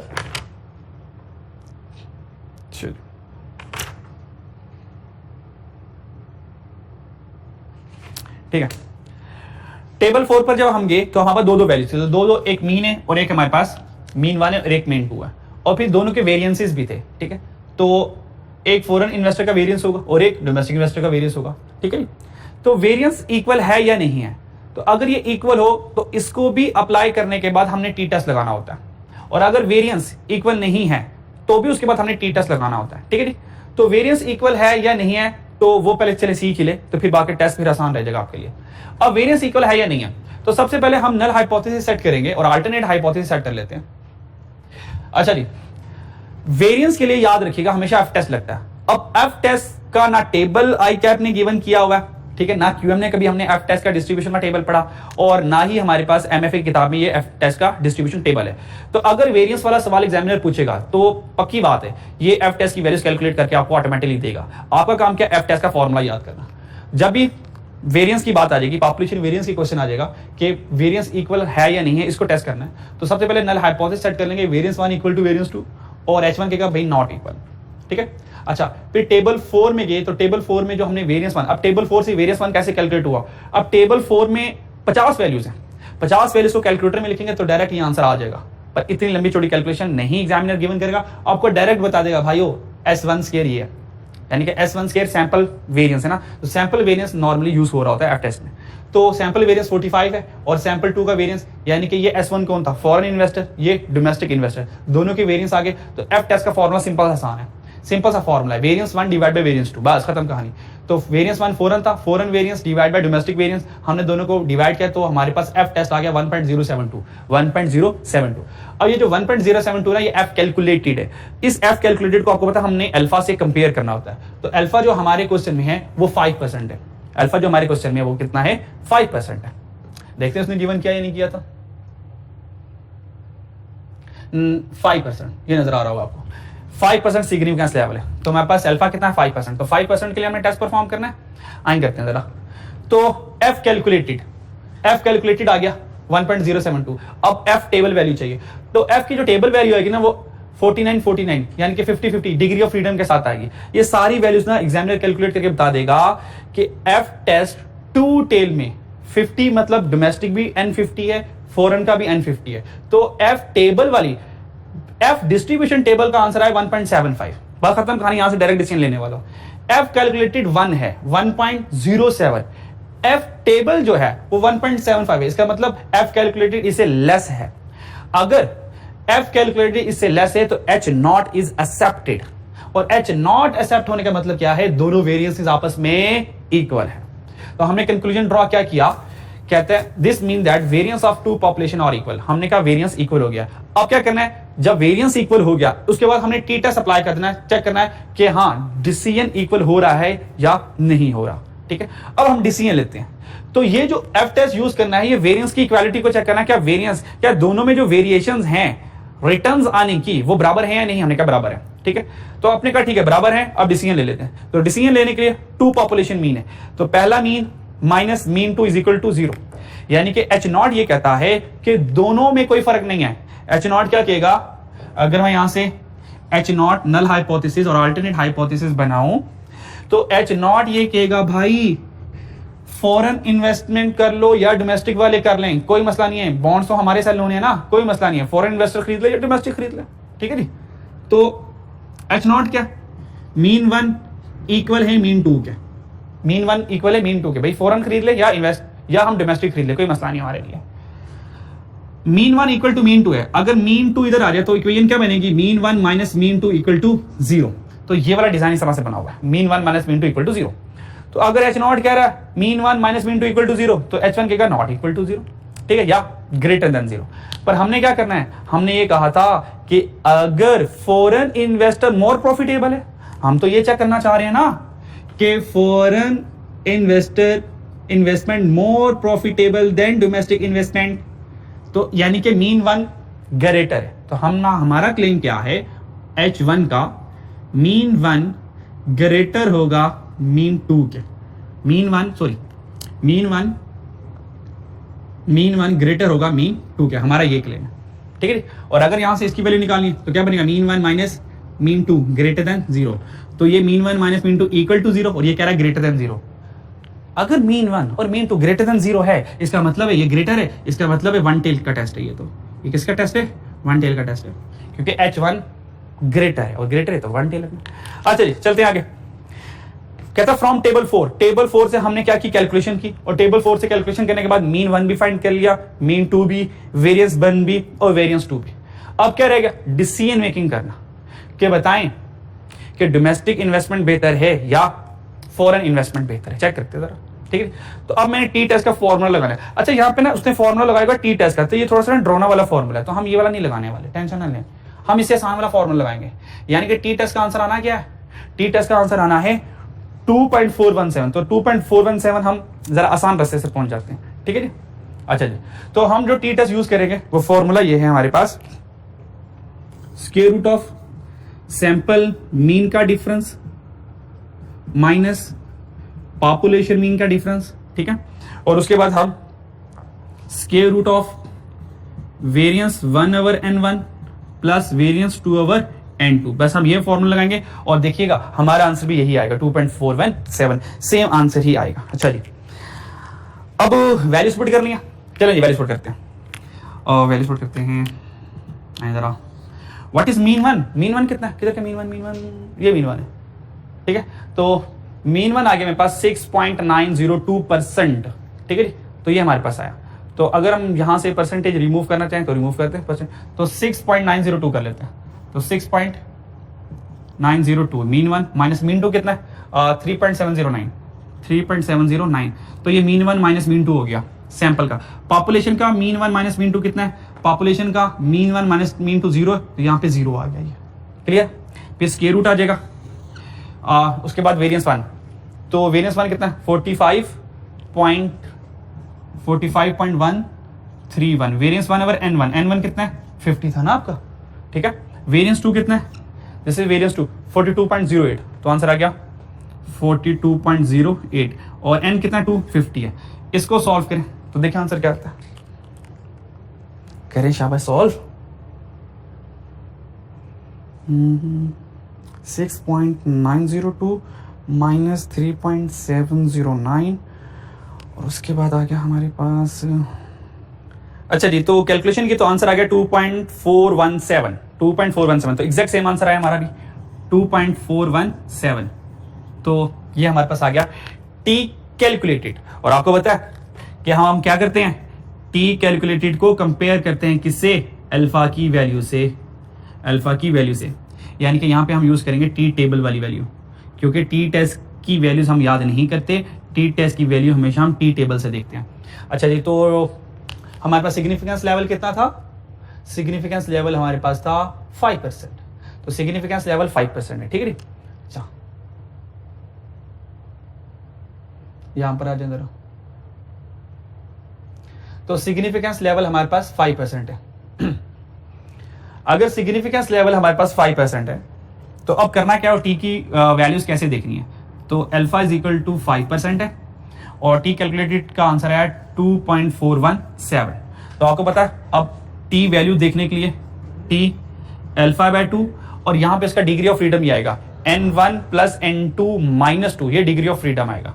तो डिग्री ऑफ फ्रीडम ये बनेगा n1 प्लस n2 माइनस 2, तो n1 कितना है 50, तो यहां पर क्या आ गया 5%, और ये किस पे देखना है मुझे, 1 टेल पे देखना, तो 5% 1 टेल पे देखना है। तो क्या करूंगा, टी 0.05 को 1 टेल पे देखना है, क्योंकि ये ग्रेटर है, ये गलती ना कीजिएगा। और ये क्या बनेगा डिग्री ऑफ फ्रीडम, तो degree of freedom separately calculate कर सकते हैं, 50 प्लस 50 100, 100 माइनस 2 98। आप क्या करेंगे, 98 को 0.05 में देखना है, पर 1 टेल में जाके देखेंगे, ठीक है जी। तो जब हम इसको यहां पे देखेंगे तो टी टेबल, जिस तरह मैंने टी टेबल को यूज करना सिखाया हुआ है, तो इस तरह 98 को, कि शायद 98 इतनी ज्यादा वैल्यूज हमारे टेबल में आई ना, इसलिए हमें टी का पूरा फुल फ्लैश टेबल चाहिए होता है। तो उम्मीद है कि एग्जामिनर की टी टेबल वाली वैल्यू, ये जो अल्फा वाली वैल्यू ने गिवन कर दे, और वो गिवन वैल्यू क्या होगी, वो ये 1.660, क्या है 1.660, तो यहां पर आ जाएगा 1.660। तो देखें ये ग्रेटर आ गया, अगर ये ग्रेटर है तो हम डिसीजन क्या करेंगे, H0 इज रिजेक्टेड, तो H0 हमारा क्या हो जाएगा, रिजेक्टेड हो जाएगा, ठीक है। तो अगर H0 रिजेक्ट हो जाएगा तो हमने डिसीजन क्या करना है, देखते हैं जरा। अच्छा जी, तो डिसीजन क्या है, T calculated greater than T alpha table वाली वैल्यू से, तो क्या करेंगे, since the calculated value T testing fall into rejection region so reject null hypothesis. तो हमने क्या किया, H not is rejected, null hypothesis हमारा रिजेक्ट हो गया। And the researcher can conclude, researcher ये कंक्लूड कर सकता है, level of fund with foreign institutional investor outperform mutual fund with domestic institutional investor. Foreign investor ज्यादा बेहतर है, फॉरेन इंस्टीट्यूशनल इन्वेस्टर ज्यादा बेहतर है, उसकी परफॉर्मेंस ज्यादा बेहतर है, क्योंकि अगर एच नॉट रिजेक्ट हो गया, ये तो रिजेक्ट हो गया है, इसका मतलब ये रिजेक्ट हो गया, इसका मतलब क्या, फॉरेन इन्वेस्टर वाकई में ग्रेटर है डोमेस्टिक इन्वेस्टर से। ठीक है, तो यहां पे एग्जांपल 11 कंप्लीट हुई, ठीक, एग्जाम्पल 10 कंप्लीट हुई। तो एग्जाम्पल 11 बिल्कुल सेम डिटो जैसी है, वो आप खुद से कर सकते हैं। ठीक है, और उसके बाद एग्जाम्पल 10 है, एग्जाम्पल 12 है, तो एग्जाम्पल 12 भी आप खुद से कर सकते हैं, आसान सी है, लेकिन वो पेड वाली इंफॉर्मेशन है। ये मैं आपको स्केच ड्रॉ कर देता हूं, स्केच ड्रॉ कर देता हूं, और उम्मीद करूंगा आप इतना तो माशाल्लाह कर ही सकते होंगे। ठीक है जी, ये एग्जाम्पल नंबर 12 है। एग्जाम्पल नंबर 12 का सारा क्वेश्चन पढ़िएगा। इस क्वेश्चन का थीम ये है, हमने ये देखना है कि ऑन एवरेज घर की जो हाउस की प्राइसेस हैं, हम लोन वगैरह देते हैं ना, तो हम देखते हैं कि रियल एस्टेट में घरों की प्राइसेस कितनी फ्लक्चुएट कर रही है। तो हमने ना दो रियल एस्टेट की जिम्मेदारी लगाई, एक सैचडेक अप्रेजल की और एक बॉयर रियल एस्टेट की जिम्मेदारी लगाई कि हमें घरों के बारे में बताएं, अपने अप्रेजल दें कि घरों की वैल्यू कितनी है, ताकि हम उस लिहाज से लोन दे सकें। ठीक है, तो हमने देखना है क्या ये जो एस अप्रेजल ये हमें घरों की प्राइसेस के बारे में जो बता रहा है, या ये बी रियल एस्टेट बता रहा है, क्या इनके अप्रेजल में, इनकी डिसीजन मेकिंग में, प्राइसिंग में कोई फर्क आ रहा है या नहीं आ रहा। ठीक है, तो उसके लिए उसने हमें डाटा दिया, वो डाटा ये है, ये देखें, कहता है कि नल हाइपोथेसिस ये है, क्योंकि दो डाटा आ गया ना, एक एस का आ गया और एक बॉय रियल एस्टेट का आ गया, दो डाटा आ गए। तो जो एस ने घरों की एस्टिमेशन बताई वो ये डाटा आ गया 10-40, और जो बॉयर ने हमें डाटा की घरों की इंफॉर्मेशन दी वो ये आ गया। अब हमने चेक करना है क्या इन दोनों की अप्रेजल में कोई डिफरेंस है या कोई डिफरेंस नहीं है। तो नल हाइपोथेसिस कह रहा है कि इन दोनों के अप्रेजल, नल हाइपोथेसिस कह रहा है इन दोनों के अप्रेजल में कोई डिफरेंस नहीं है, जबकि H1 कह रहा है इन दोनों के अप्रेजल में डिफरेंस है। तो आपने क्या करना है, सबसे पहले जो हम यहाँ पे टेस्टिंग करेंगे, यहां पे जो हम टेस्टिंग करेंगे, तो हमारे पास सैंपल 10 है। अगर सैंपल 10 है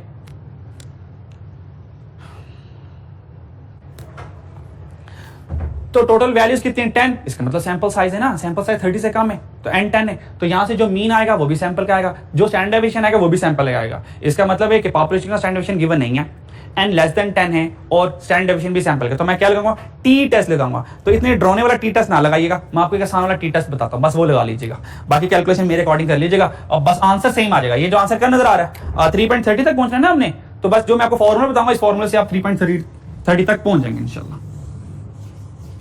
और उससे जिंदगी जरा आसान हो जाएगी।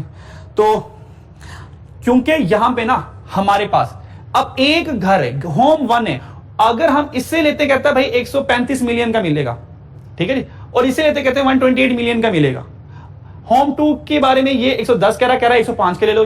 होम 3 के बारे में एस कहता है 131 का मिलेगा, कहता है भाई मेरे से 119 का ले लो। तो इस अप्रेजल को हमने सारे को टेस्ट करना है। जब भी हमारे पास कंपैरेटिव इंफॉर्मेशन होगी, उस कंपैरेटिव इंफॉर्मेशन को सॉल्व करने के लिए, भाई घर तो एक ही है ना, घर तो एक ही है, तो ये कोई और रेट बता रहा है, ये कोई और रेट बता रहा है, इसका मतलब ये पेड इंफॉर्मेशन है। हम इस पेड इंफॉर्मेशन का डिफरेंस लेंगे और उसको सॉल्व करेंगे। तो सबसे पहले जो फॉर्मूला अपने यूज करना है, तो सिंपल यही करना है,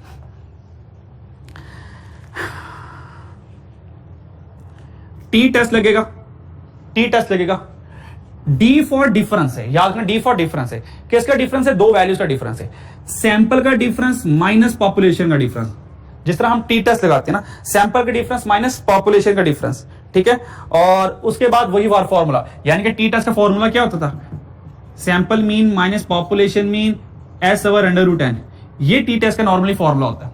तो यहां पे जो डी है ना, ये मीन के तौर पर आ रहा है, ये डिफरेंस पॉपुलेशन का डिफरेंस आ रहा है, ये स्टैंडर्ड डेविएशन लेना है, ये जो डिफरेंस वाली वैल्यूज है इन्हीं का स्टैंडर्ड डेविएशन लेना है, और √10 अपनी जगह पर रिमेन एज इट इज है, ठीक है। बस ये फॉर्मूला लगा लें, जिंदगी खत्म। अब ये डी का मीन कैसे आएगा, डिफरेंस निकालना कैसे, इन दोनों वैल्यूज का डिफरेंस, 35 में से 128 माइनस करें 7 आने वाला है। आपने इन दोनों का डिफरेंस लेना है, 110 105 5 का डिफरेंस आया, इनका डिफरेंस 12 आया, सारा डिफरेंस आ गया ठीक है। अच्छा, अब ये जो डिफरेंस आ रहा है ना, ये माइनस में आ रहा है, जो माइनस में आ रहा है उसको माइनस में आने देना, ठीक है। तो 110 माइनस 115 करूंगा तो ये -5 आएगा। तो जो डिफरेंस है ना वो x1 माइनस x2 के साथ लेना है, पहली वाली वैल्यूज को माइनस करना दूसरी वाली वैल्यूज के साथ। तो ये सारी की सारी v d की 10 वैल्यूज आ गई। माने 10 वैल्यूज आ गई, कैलकुलेटर में जाइएगा, इन 10 वैल्यूज को लिखिएगा, जो कैलकुलेटर का मीन आएगा, वो ये आपका d बार होगा, वो आपका ये d बार होगा, ठीक है। अच्छा, फिर स्टैंडर्ड डेविएशन कैसे आएगा? कैलकुलेटर में जब मीन आएगा तो 4 नंबर वाला जो स्टैंडर्ड डेविएशन होगा ना, वो 4 नंबर वाला स्टैंडर्ड डेविएशन आपका ये वाला होगा। n 10 होगा तो t का आपका आंसर आ जाएगा, ठीक है। और ये जो t का आंसर आएगा वो आपका आएगा लवला करे 3.30 ही आएगा, 3.30 ही आएगा। होप सो आप ये समझ चुके होंगे, ठीक है।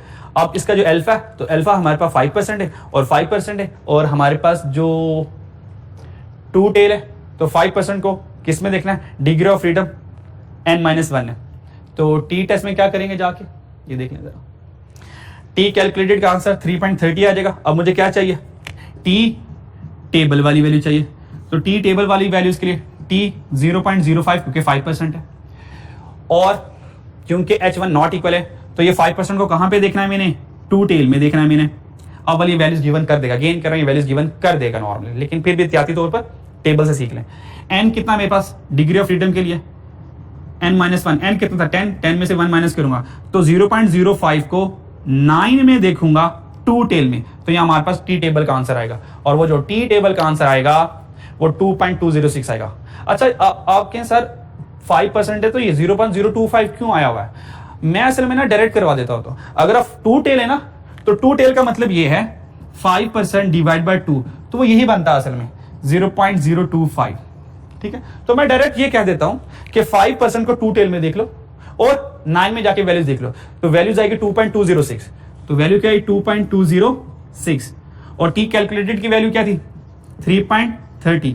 तो 3.30 क्योंकि ग्रेटर है तो h0 रिजेक्ट हो जाएगा, h0 रिजेक्ट हो जाएगा। अगर h0 रिजेक्ट हो जाएगा, ये देखें, ये h0 रिजेक्ट हो गया, h0, इसका मतलब h0 एक्सेप्ट है, h0 एक्सेप्ट है, ठीक है। और h0 एक्सेप्ट होने का मतलब ये निकला the mean value of homes estimated by S appraisal and B real estate are different, क्योंकि h0 रिजेक्ट हो गया। अगर h0 रिजेक्ट हो गया इसका मतलब है कि दोनों की जो एस्टिमेशन थी अबाउट होम वो डिफरेंट थी। तो यहां पर जितना भी कोर्स रिलेटेड मटेरियल था टेस्टिंग हाइपोथेसिस का करवा चुका। लास्ट हमारा आज रह गया का स्क्वायर। अच्छा, एक इसका पास पेपर का क्वेश्चन रह गया, वो नहायत आसान जी टेस्ट का सवाल है, वो आप खुद से कर सकते हैं, ठीक है। रिसर्च अटेम्प्ट का क्वेश्चन निकालिएगा, ठीक है, और ये क्वेश्चन सॉल्व करने की कोशिश कीजिएगा। स्टार कैपिटल वाला क्वेश्चन है, स्टार कैपिटल वाला नहायत आसान क्वेश्चन है, ठीक है, जरा प्रॉब्लम भी मसला नहीं आने वाला इसका। अब हम सीखेंगे काई स्क्वायर टेस्टिंग, और ये हमारे लेक्चर का और चैप्टर 10 का last question and last concept होगा। काई स्क्वायर टेस्टिंग कोई मुश्किल टेस्टिंग नहीं है, बस थोड़ी सी कैलकुलेशन इसकी लेंथी होती है, बाकी मसला कोई नहीं। काई स्क्वायर टेस्टिंग लगाते कब है? बस ये मेन हल्की हल्की बातें सुन लें, बाकी टेस्टिंग माशाल्लाह आपको आती है। एक्सेप्टेंस रिजेक्शन रीजन में आपका कंट्रोल है। जी टेस्ट लगाऊं, टी टेस्ट लगाऊं, काई स्क्वायर टेस्ट लगाऊं, एक्सेप्टेंस रिजेक्शन का एक ही रूल रखना है, कैलकुलेटेड वैल्यू अगर ग्रेटर है टेबल वैल्यू से तो हमेशा h0 रिजेक्ट होगा, अगर h0 रिजेक्ट है तो h1 एक्सेप्ट होगा। जब हमने क्वांटिटेटिव वेरिएबल्स को, न्यूमेरिकल वैल्यूज को, उनको टेस्ट करना होता है तो जी टेस्ट, टी टेस्ट या एफ डिस्ट्रीब्यूशन टेस्ट लगाते हैं। लेकिन जब हमें किसी चीज की क्वालिटी को टेस्ट करना हो तो क्वालिटी को टेस्ट करने के लिए हम काई स्क्वायर टेस्ट लगाते हैं।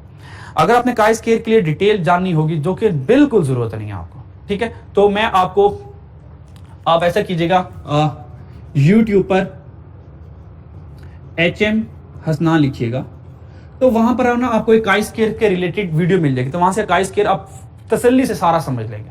और टेस्टिंग हाइपोथेसिस की वहां पे वीडियो पड़ी, वहां पे भी आप तसल्ली से समझ लेंगे, लेकिन स्टिल इतनी डिटेल रिक्वायर्ड नहीं है। ये काम तब करना है जब आपके पास टाइम बचा हो, अगर टाइम नहीं बचा तो इससे बहुत दूर रहना आपने। तो जितना मैं सिखा रहा हूं इतना ही सफिशिएंट है। तो काई स्क्वायर टेस्ट हम यूज करते हैं एक क्वालिटी को चेक करने के लिए, ठीक है। मिसाल के तौर पर हम फूड डिपार्टमेंट में, और अगर क्वालिटी को चेक करना है, जितने भी विटामिन्स की अगर आप टैबलेट देखें, विटामिन्स के टैबलेट के ऊपर इतने इंग्रेडिएंट्स लिखे होते हैं, क्या वाकई उस टैबलेट के अंदर इतने इंग्रेडिएंट्स हैं भी हैं या नहीं है? तो हम इस क्वालिटी को चेक करने के लिए काई स्क्वायर टेस्ट लगाते हैं, ठीक है। और किसी भी चीज की इंडिपेंडेंसी और डिपेंडेंसी को चेक करने के लिए काई स्क्वायर टेस्ट लगाते हैं। मिसाल के तौर पर छोटी सी एग्जांपल ले लें, एक अम्मा थी, उसका बच्चा 10 साल का मान लें, उसे एग्जाम देते हैं कि अम्मा मुझे मोबाइल चाहिए।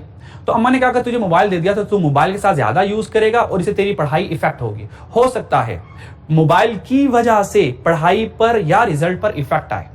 अगर ऐसा हुआ तो मोबाइल खरीद वापस ले लूंगी, इसका मतलब मोबाइल की वजह से तू पढ़ नहीं पा रहा।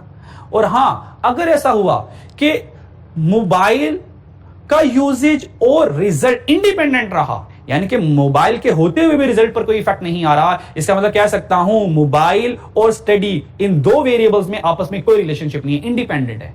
यानी कि वक्त पर मोबाइल इस्तेमाल किया, वक्त पर हमने स्टडी की। तो जब हम किसी चीज की इंडिपेंडेंसी और डिपेंडेंसी को भी चेक करना चाहते हैं तो काई-स्क्वेयर टेस्ट लगाते हैं।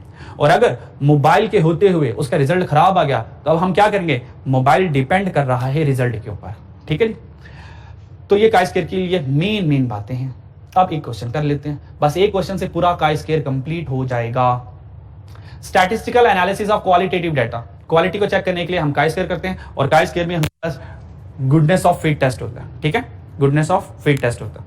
तो टेस्ट ऑफ फॉर एसोसिएशन भी होता है, दो तरह के टेस्ट होते हैं, एक टेस्ट फॉर एसोसिएशन होता है और एक गुडनेस ऑफ फिट ही होता है। तो फिलहाल एग्जामिनर एमएफए में गुडनेस ऑफ फिट के ऊपर ही है, तो हम गुडनेस ऑफ फिट टेस्ट ही डिस्कस करेंगे। अगर आपने टेस्ट फॉर एसोसिएशन भी देखना है तो HMS नानवरी पे जाइएगा यूट्यूब पर, तो वहां से देख लीजिएगा, लेकिन फिलहाल कोई जरूरत नहीं है। गुडनेस ऑफ फिट, अच्छा गुडनेस ऑफ फिट में ना मैं आपको एक मॉडल पेपर वाला क्वेश्चन करवा देता हूं, वरना आपने सबसे पहले स्टैटिस्टिकल एनालिसिस में काई-स्क्वेयर में जब आप स्टार्ट करेंगे तो आपने, चलें पहले यहां से डेमो क्वेश्चन करवा देता हूं ताकि थोड़ा सा आपने रवानगी हो जाए। चलें यहां जरा एग्जाम्पल 17 पढ़ते हैं और इसको सॉल्व करते हैं।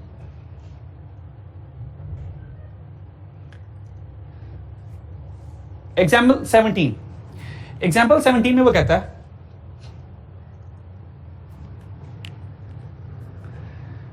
N organic soap manufacturer known as soap A, कहता सोप एक ऑर्गेनिक है, एक नेचुरल सोप मैन्युफैक्चरर है, currently has a market share of 50%, उसका मार्केट शेयर 50% है। The manufacturer has recently invested considerably in advertising campaign, उसने अच्छी खासी एडवर्टाइजिंग कैंपेन के ऊपर पैसा खर्च किया in order to maintain and increase their market share for organic soap, ताकि कस्टमर उसके साथ जुड़े रहें, उसकी चीजें खरीदते रहे। Soap B is its main competitor with 30% of the market, कहता सोप बी जो है उसका कंपेटिटर है और 35% उसका शेयर है। फिर एक सोप सी भी होना चाहिए फिर अगर हुआ तो फिलहाल चले जिंदगी आसान है, दो ही वेरिएबल्स हैं तो उसको कंट्रोल करना जरा आसान होता है। Whereas a number of other manufacturers account for the remaining 15%, कहता सोप सी का तो नाम नहीं लिया लेकिन बाकी जितने भी कंपेटिटर हैं उनके पास 15% शेयर है। The marketing manager want to know the impact of advertising campaign and hence want to determine whether the market share have changed after the advertising। उसने ये कहा कि हम ये चेक करना चाहते हैं कि एडवर्टाइज करने से, अपनी प्रोडक्ट को एडवर्टाइज करने से कोई फायदा भी हो रहा है या नहीं हो रहा। Accordingly, he solicited the preference of a random sample of 200 customer, उसने 200 कस्टमर का डाटा उठाया। Of the 200 respondent, 102 indicate a preference for soap A, दो में से 102 बंदों ने कहा हमें सोप A पसंद है, 82 ने कहा हमें B वाला ऑर्गेनिक सोप पसंद है और 16 ने कहा हमें बाकी कंपेटिटर का सोप पसंद है। हमने कहा 5% सिग्निफिकेंस लेवल है। कैन द मार्केटिंग मैनेजर इनफेर, यानी कि conclude that customer preference have change from their level after the launch of the advertising campaign, क्या सोप ए ने जो इतनी अच्छी खासी कैंपेन की, क्या उस कैंपेन के बावजूद, उस कैंपेन के करने से क्या लोगों ने सोप ए खरीदा या नहीं खरीदा। तो हमने कहा ठीक है, अब हम क्या करेंगे, इसके ऊपर टेस्ट परफॉर्म करेंगे और इसके ऊपर जो हमने टेस्ट परफॉर्म करना है, आप देखें सोप को खरीदना ना या खरीदना कोई नंबर नहीं है, क्वालिटी है।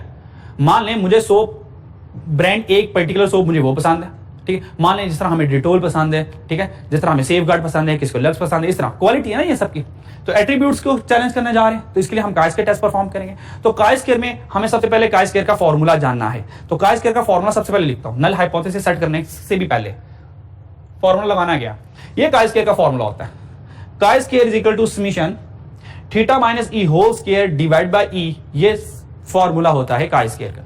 इस पे ये जो थीटा होता है ये जीरो नहीं है, थीटा है, ठीक है। और आप कहें तो मैं इधर फॉर्मूला लिख सकता हूं, chi square is equal to summation theta minus E whole square divided by E, और ये समेशन जो है एट द एंड आना है, ये समेशन सबसे एंड में आना है, ठीक है। ये काई-स्क्वेयर का फॉर्मूला है। इस काई-स्क्वेयर में ना ये जो थीटा है ना, ये ऑब्जर्व्ड वैल्यू होती है।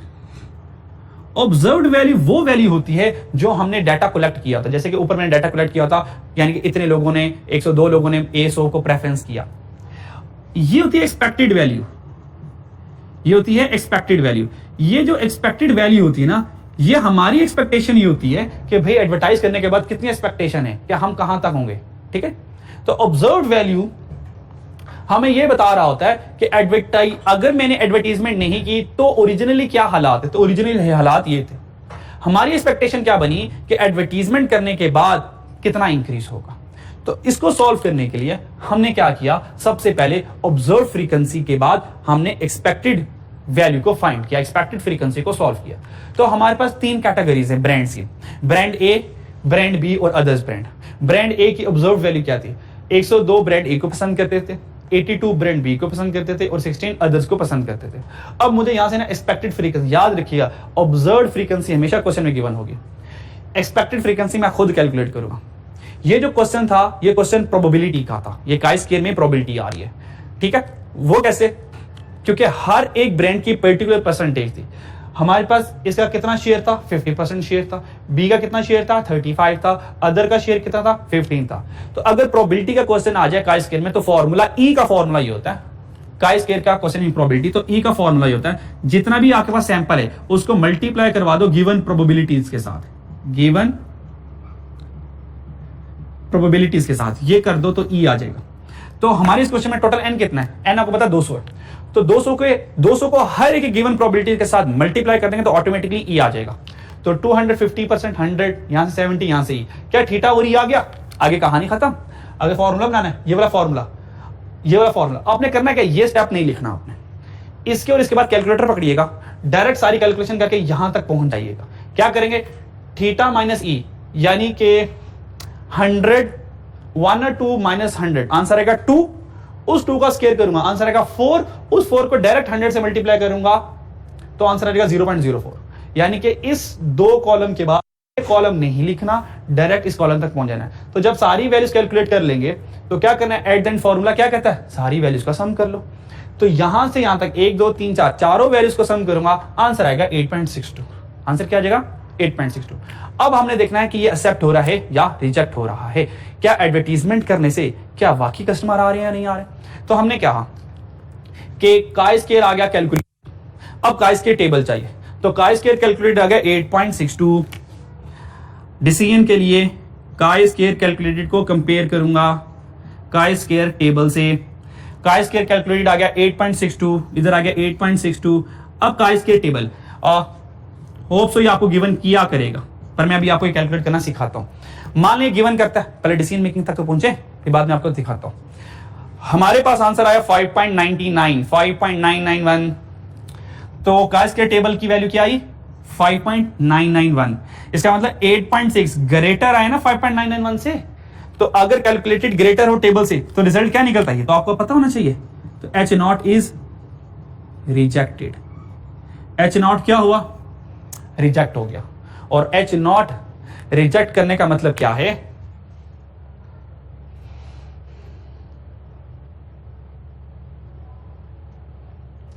यहां पर है H0 रिजेक्ट हो गया था। और जब हमने हर एक का हाइपोथेसिस बनाया था, हर एक का हाइपोथेसिस बनाया था, तो H0 का P1 का 50% था, P2 का 35% था और P3 का हमारे पास 15% था। ठीक है जी। अच्छा, तो H1 ने कहा at least 1 is not equal to its specified value. इसका मतलब क्या है, हमारे केस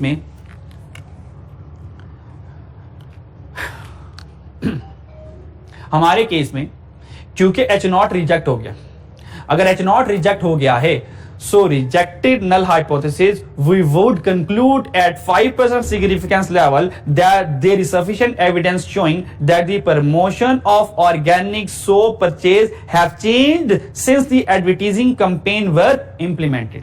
जैसे ही हमने एडवर्टीजमेंट कैंपेन चलाई, जितनी ज्यादा चलाई तो हमारी जो प्रोडक्ट की डिमांड थी वो क्या हुई, बढ़ना शुरू हो गई। क्योंकि अगर H0 एक्सेप्ट होता, इसका मतलब हम 50% पर थे। H0 ने कहा 50% मार्केट शेयर है, पर H1 ने क्या कहा, भाई 50% नहीं रहेगा, 50% से ज्यादा शेयर हो जाएगा। तो H0 हमारा क्या हुआ, रिजेक्ट हो गया ना। H0 क्या हुआ, रिजेक्ट हुआ। और जब हमने नल हाइपोथेसिस बनाया था सोप ए के लिए, तो सोप ए के लिए H0 क्या बना था कि प्रोबेबिलिटी इक्वल है 50% के। और H1 ने क्या कहा, भाई एडवर्टीजमेंट करोगे तो प्रोबेबिलिटी ग्रेटर हो जाएगी 50% से। तो हमारे डिसीजन में एच नॉट क्या हुआ, रिजेक्ट। अगर ये रिजेक्ट हो गया इसका मतलब ये एक्सेप्ट हुआ है। इसका मतलब एडवर्टीजमेंट करने से हमारी प्रोबेबिलिटी मार्केट शेयर 50% से बढ़ जाएगा। तो ये हमारा सिर्फ काई स्क्वायर है। मैंने आपको काई स्क्वायर का क्वेश्चन करवाया, सिर्फ दो नेचर के क्वेश्चन है काई स्क्वायर के, यहां पे लिखता हूं। फर्स्ट मैंने काई स्क्वायर का करवाया विद प्रोबेबिलिटी, ये जो क्वेश्चन करवाया ये प्रोबेबिलिटी के साथ करवाया। अब एक सेकंड क्वेश्चन करवाने वाला हूं, वो प्रोबेबिलिटी नहीं होगी, वहां पे एक टू वे टेस्ट लगेगा।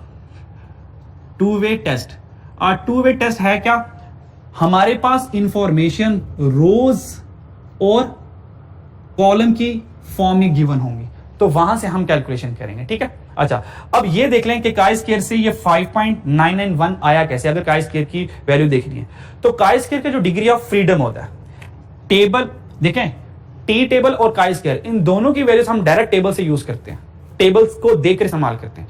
जी की जो अल्फा होती है वो हमने वैल्यूज याद की हैं, जैसे कि जी 5% 2 टेल में 1.96 होता है और जी 5% 1 टेल में 1.645 होता है, ठीक है जी।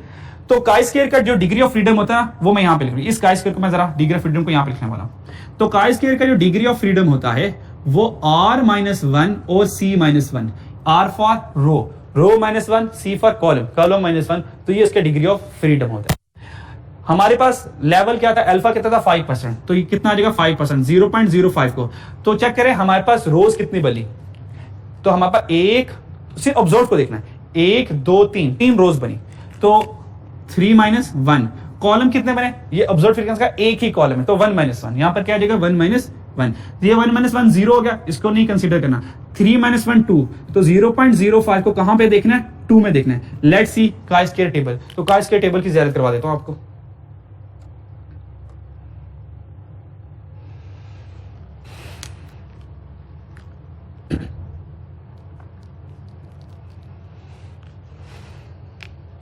चले काई स्क्वायर का टेबल ओपन हो गया, आइन जरा, चले मुझे देखना है 0.05 को 2 में, वेरी 0.05 ये 0.05 है ना, और 2 है, ये 2 है, तो जरा जाए यहां पे 0.05, क्या आंसर है 5.991, क्या आंसर आया 5.991। तो चेकआउट, हमारा भी काई स्क्वायर टेबल वैल्यू ये थी 5.991। तो इस तरह से काई स्क्वायर क्या वैल्यूज तक पहुंच सकते हैं, ठीक है। तो ये मैंने हाईलाइट भी कर दिया, तो इसको देख लीजिएगा, क्लियर। चलिए अब चलते हैं लास्ट काई स्क्वायर के प्रैक्टिस क्वेश्चन पर। वो टू वे टेस्ट यानी कि रोज और कॉलम की फॉर्म में इंफॉर्मेशन होगी। तो वो जो क्वेश्चंस करवाऊंगा वो सेल्फ टेस्ट का क्वेश्चन करवा दूंगा, वो सेल्फ टेस्ट का क्वेश्चन भी है और वो मॉडल पेपर में भी सेम क्वेश्चन है, ठीक है। तो let's move to the self test question. तो सेल्फ टेस्ट क्वेश्चन पर आ जाए। सेल्फ टेस्ट क्वेश्चन है क्वेश्चन नंबर 4, क्वेश्चन नंबर 4 पर आ जाए, शाबाश।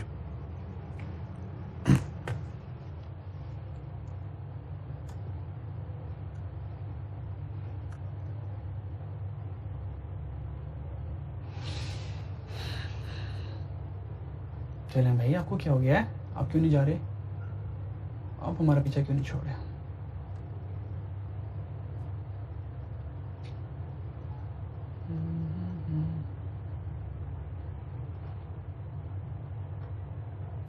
ये क्रॉस क्यों नहीं हो रहा।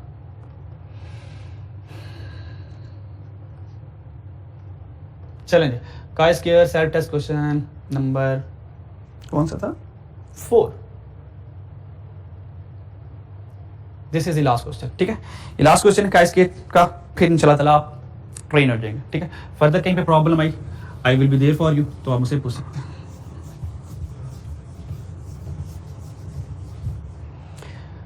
क्वेश्चन में the financial manager of a company is interested in determine the speed of payment made by the accounts receivable and prepare an aging schedule classifying the outstanding account receivable in the past 4 years according to the time that has passed since they were billed. He then record the proportion of account receivable belonging to each classification as shown in the table. ये वाला question same to same model paper जैसा question है, ठीक है।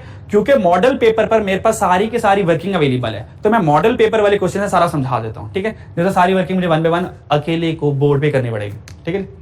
तो हम चलते हैं मॉडल वाले पेपर पर। तो क्वेश्चन की नेचर देख ली, ये देख रहे हैं, क्लास 1 0 to 15 डेज का आउटस्टैंडिंग रिसीवेबल है, क्लास 2 में 16 to 30 आउटस्टैंडिंग लोन है, 31 to 6, same question model paper पर भी है। तो हम डायरेक्ट मॉडल पेपर पे चले जाते हैं। आए मॉडल पेपर भाई, मॉडल पेपर का कुछ ये क्वेश्चन, ये स्टार कैपिटल वाला, ये चेक करें, ये पास पेपर में आया था क्वेश्चन 1, ठीक है।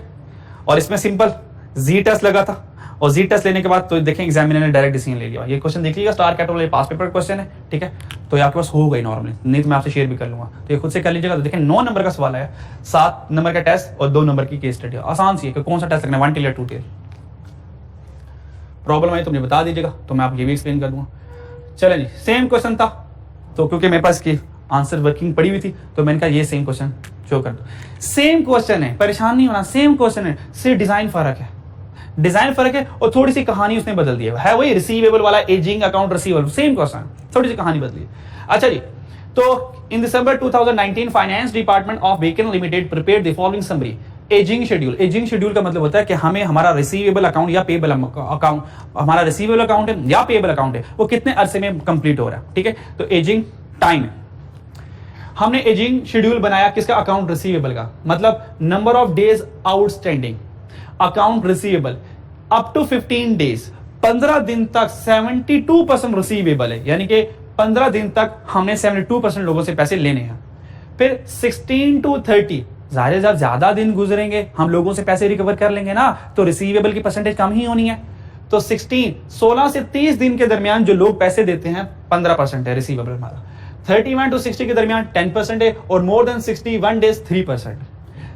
कहता है ये रिसीवेबल नॉर्मली था। ये जो नॉर्मल चीज होती है हमेशा ऑब्जर्व्ड होती है। पेंडेमिक आ गया, कोविड-19 पेंडेमिक आया। अब पेंडेमिक आने से ऑब्वियस बात है लोगों के ऊपर प्रेशर पड़ेगा ना, लोग बीमार होंगे, पैसा बीमारी में लग रहा होगा, क्योर करने में पैसा लग रहा होगा, तो लॉजिकली बात है एजिंग बढ़नी चाहिए। जो 15 दिनों में 72% रिसीवेबल था, अब लोग 15 डेज में नहीं इतने पैसे नहीं दे पाएंगे। पहले 72% रिसीवेबल है ना, अब लोग ज्यादा हो जाएंगे, क्योंकि पेंडेमिक की वजह से लोगों के एक्सपेंस बढ़ गए होंगे। हो सकता है वो लोन जो लिया हुआ हो या कोई अमाउंट क्रेडिट पे उठाई हो, पैसे टाइमली पे ना कर पाए, क्योंकि पेंडेमिक आ गया, हमारे एक्सपेंसेस हेल्थ पे चल रहे हैं। कहता है पेंडेमिक आ गया, significantly affect the various sector of the economy, उसने इकोनॉमी को इफेक्ट किया। The recovery manager is worried, recovery manager परेशान हो गया, वो लोग कोविड आ गया, अब लोग हमें पैसे देंगे या इलाज करवाएंगे, वो परेशान हो गया। This downturn may affect the aging account receivable prepared by the finance department. Ageing पर इफेक्ट आना ही आना था। In December 2019, in this contest, her team has selected 250 customer. उसने कहा ठीक है, मान लिया इफेक्ट आना है, पर चेक करें कितना इफेक्ट आने वाला है। 250 कस्टमर का डाटा लिया, from whom account has been recovered in 2020, उनके अकाउंट रिकवर्ड होंगे 2020 में, और कस्टमर की डिटेल उसने बता दी। Number of days up to 15 days, 15 दिन तक 159 कस्टमर है, और ऊपर देखें इसकी प्रोबेबिलिटी गिवन है। अब ये सवाल सॉल्व करके आए हैं, कि अगर ऑब्जर्व्ड वैल्यूज है और उसकी फ्रीक्वेंसी गिवन है, तो हम क्या करते हैं, वहां से एक्सपेक्टेड फ्रीक्वेंसी सॉल्व कर लेते हैं। तो प्रोबेबिलिटी गिवन है, साथ ऑब्जर्व्ड डाटा गिवन है। 159 days up to 15 days account receivable में 159 लोग हैं। 16 to 30 डेज में 28 लोग फॉल करते हैं। 31 और 60 में जो रिसीवेबल लोग हैं वो 47 लोग रिसीवेबल्स हैं, और मोर देन 61 डेज 16 है। Advise whether it can be concluded that ageing schedule has change because of कोविड-19। कहता कोविड-19 की वजह से एजिंग शेड्यूल बदलेगा। ये तो हम डिसीजन मेकिंग करने से पहले बता सकते हैं, भाई लॉजिकली कॉमन सेंस से बदलेगा, ऐसा हो ही नहीं सकता। इसका आंसर यह है कि भाई कोविड आ गया, एजिंग शेड्यूल बदल नहीं रहा, ये इंपॉसिबल है, ठीक है जी। तो बहुत कॉमन सेंस वाली बात है। पेंडेमिक आया, हेल्थ के ऊपर पैसे लगने, एजिंग शेड्यूल बदलना कंफर्म है ये तो, पर हम फिर भी चेक करते हैं। ये सारा क्वेश्चन जो भी पीछे करवा के सेम डिटो क्वेश्चन है, एग्जैक्ट सेम क्वेश्चन। तो जो दूसरी टाइप लिखी थी, तो फिलहाल वो दूसरी टाइप आपके हिस्से में आई कोई नहीं है, तो एग्जामिनर प्रोबेबिलिटी के अकॉर्डिंग ही चल रहा है, ठीक है। जो दूसरी टाइप वाला क्वेश्चन है, ये वाला 2 वे टेस्ट वाला, इसकी एग्जाम्पल जो है वो है एग्जाम्पल 18। हाँ, जो ये वाला क्वेश्चन है ना, ये एग्जाम्पल 18 वाला सवाल है, ये एग्जाम्पल 18 वाला सवाल है। तो ये सारा के सारा सवाल जो भी मैंने पीछे करवाया बिल्कुल एग्जैक्ट इस तरह का है। तो ये मॉडल पेपर वाला सवाल है, और ये मॉडल पेपर वाला सवाल भी है, और ये सेल्फ टेस्ट क्वेश्चन 4 वाला भी सवाल है, ठीक है। तो क्योंकि ये ऑलरेडी मैं करवा चुका हूं, तो you can do that by your own self, ठीक है। 2 वाला टेस्ट नहीं पढ़ा आपने, आप ये सवाल देख लें मेरे साथ, एग्जाम्पल 18 पर आ जाए, ठीक है। ये सेम परसेंटेज वाला सवाल है, ऑब्जर्व फ्रीक्वेंसी गिवन है, जैसे इसके सोल्यूशन, मैं इसका सोल्यूशन भी सेंड कर लूंगा आपसे, सोल्यूशन शेयर कर लूंगा, ठीक है, सोल्यूशन इसका शेयर कर लूंगा। यहां से बस आपने एक करेक्शन करनी है। ये देखें, ऑब्जर्व फ्रीक्वेंसी 59, 28, 47, 16, ऑब्जर्व फ्रीक्वेंसी याद है। अब मुझे एक्सपेक्टेड फ्रीक्वेंसी बनानी है, तो एक्सपेक्टेड फ्रीक्वेंसी कैसे होगी, given probability multiply by sample size. तो सैंपल साइज n 250 था, तो यहां से एक्सपेक्टेड फ्रीक्वेंसी आ गई। फिर ये वाला कॉलम नहीं बनाया करना, आपको मैंने पहले कहा था, यहां से डायरेक्ट इस वाले कॉलम में पहुंच जाएंगे, ठीक है। फिर एट द एंड ये हमारे पास सारा कंक्लूजन आएगा, ठीक है, काय स्क्वायर की वैल्यू आ जाएगी। और ये रिजल्ट ना थोड़ा चेंज कर लीजिएगा, यहां पे लिखिएगा एजिंग शेड्यूल हैज नॉट, नहीं, एजिंग शेड्यूल हैज चेंज्ड होगा, बस ये नॉट को कैंसिल कर दीजिएगा और ये सोल्यूशन आपसे शेयर कर लूंगा। एग्जाम्पल 18 पे आ जाए, फिर इंशाल्लाह हमारी एक चीज कंप्लीट हो जाएगी।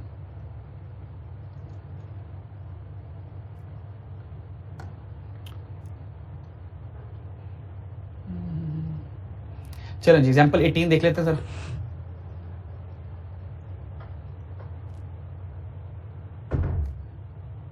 एग्जाम्पल 18,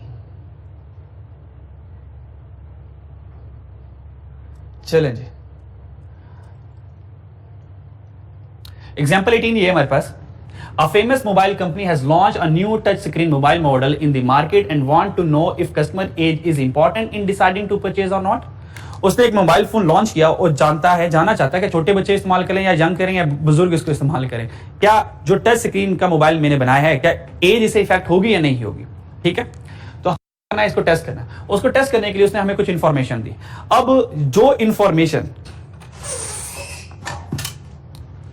अच्छा जी, तो ये हमारे पास क्वेश्चन है, एग्जामिनर ने हमें क्या किया, डाटा अवेलेबल किया। अब जो मैं ये रेड मार्कर से निशान लगाऊं ना, ये मेरा क्वेश्चन है, सही है, क्योंकि इसमें साथ आंसर भी छुपा है। तो ये मेरा क्वेश्चन है, एग्जामिनर ने ये मुझे गिवन किया होगा,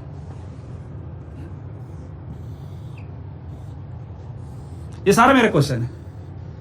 ये जो रेड मार्कर से जो पोर्शन मैंने हाईलाइट किया हुआ है, ये मेरा क्वेश्चन है। एग्जामिनर ने कहा कि भाई जो आपने मोबाइल मैन्युफैक्चर किया है ना, 15 से 19 साल वाले जो इंटरेस्टेड है 110 लोग हैं, 15 से 19 वाले 52 लोग कहते हैं हमें ये मोबाइल नहीं खरीदना। अच्छा, 20 से 34 एज ग्रुप वाले 312 लोग कहते हैं ये हम मोबाइल खरीदेंगे, 135 वाले कहते हैं हम ये मोबाइल नहीं खरीदेंगे। तो उसने हमें ये इंफॉर्मेशन दे दी। उसने कहा 5% का टेस्ट लगाओ और बताओ to purchase a mobile is not associated with age group of respondent. कहता है कि टेस्ट लगाओ और ये बताओ क्या परचेज मोबाइल खरीदना is not associated with age, क्या मोबाइल का खरीदना उसका ताल्लुक एज के साथ नहीं है या है। फिलहाल वो कह रहा है नहीं है। काय स्क्वायर के ना नल हाइपोथेसिस के लिए ना एक पैरामीटर याद कर लेना। ये ना आंसर तो कैलकुलेट करवा दूंगा, डिसीजन मेकिंग के लिए करवा रहा हूं। तो जो काय स्क्वायर के नल और अल्टरनेट हाइपोथेसिस बनते हैं वो सुन लें जरा। नल हाइपोथेसिस ये कहेगा H नॉट, ये कहेगा H not is independent, independent.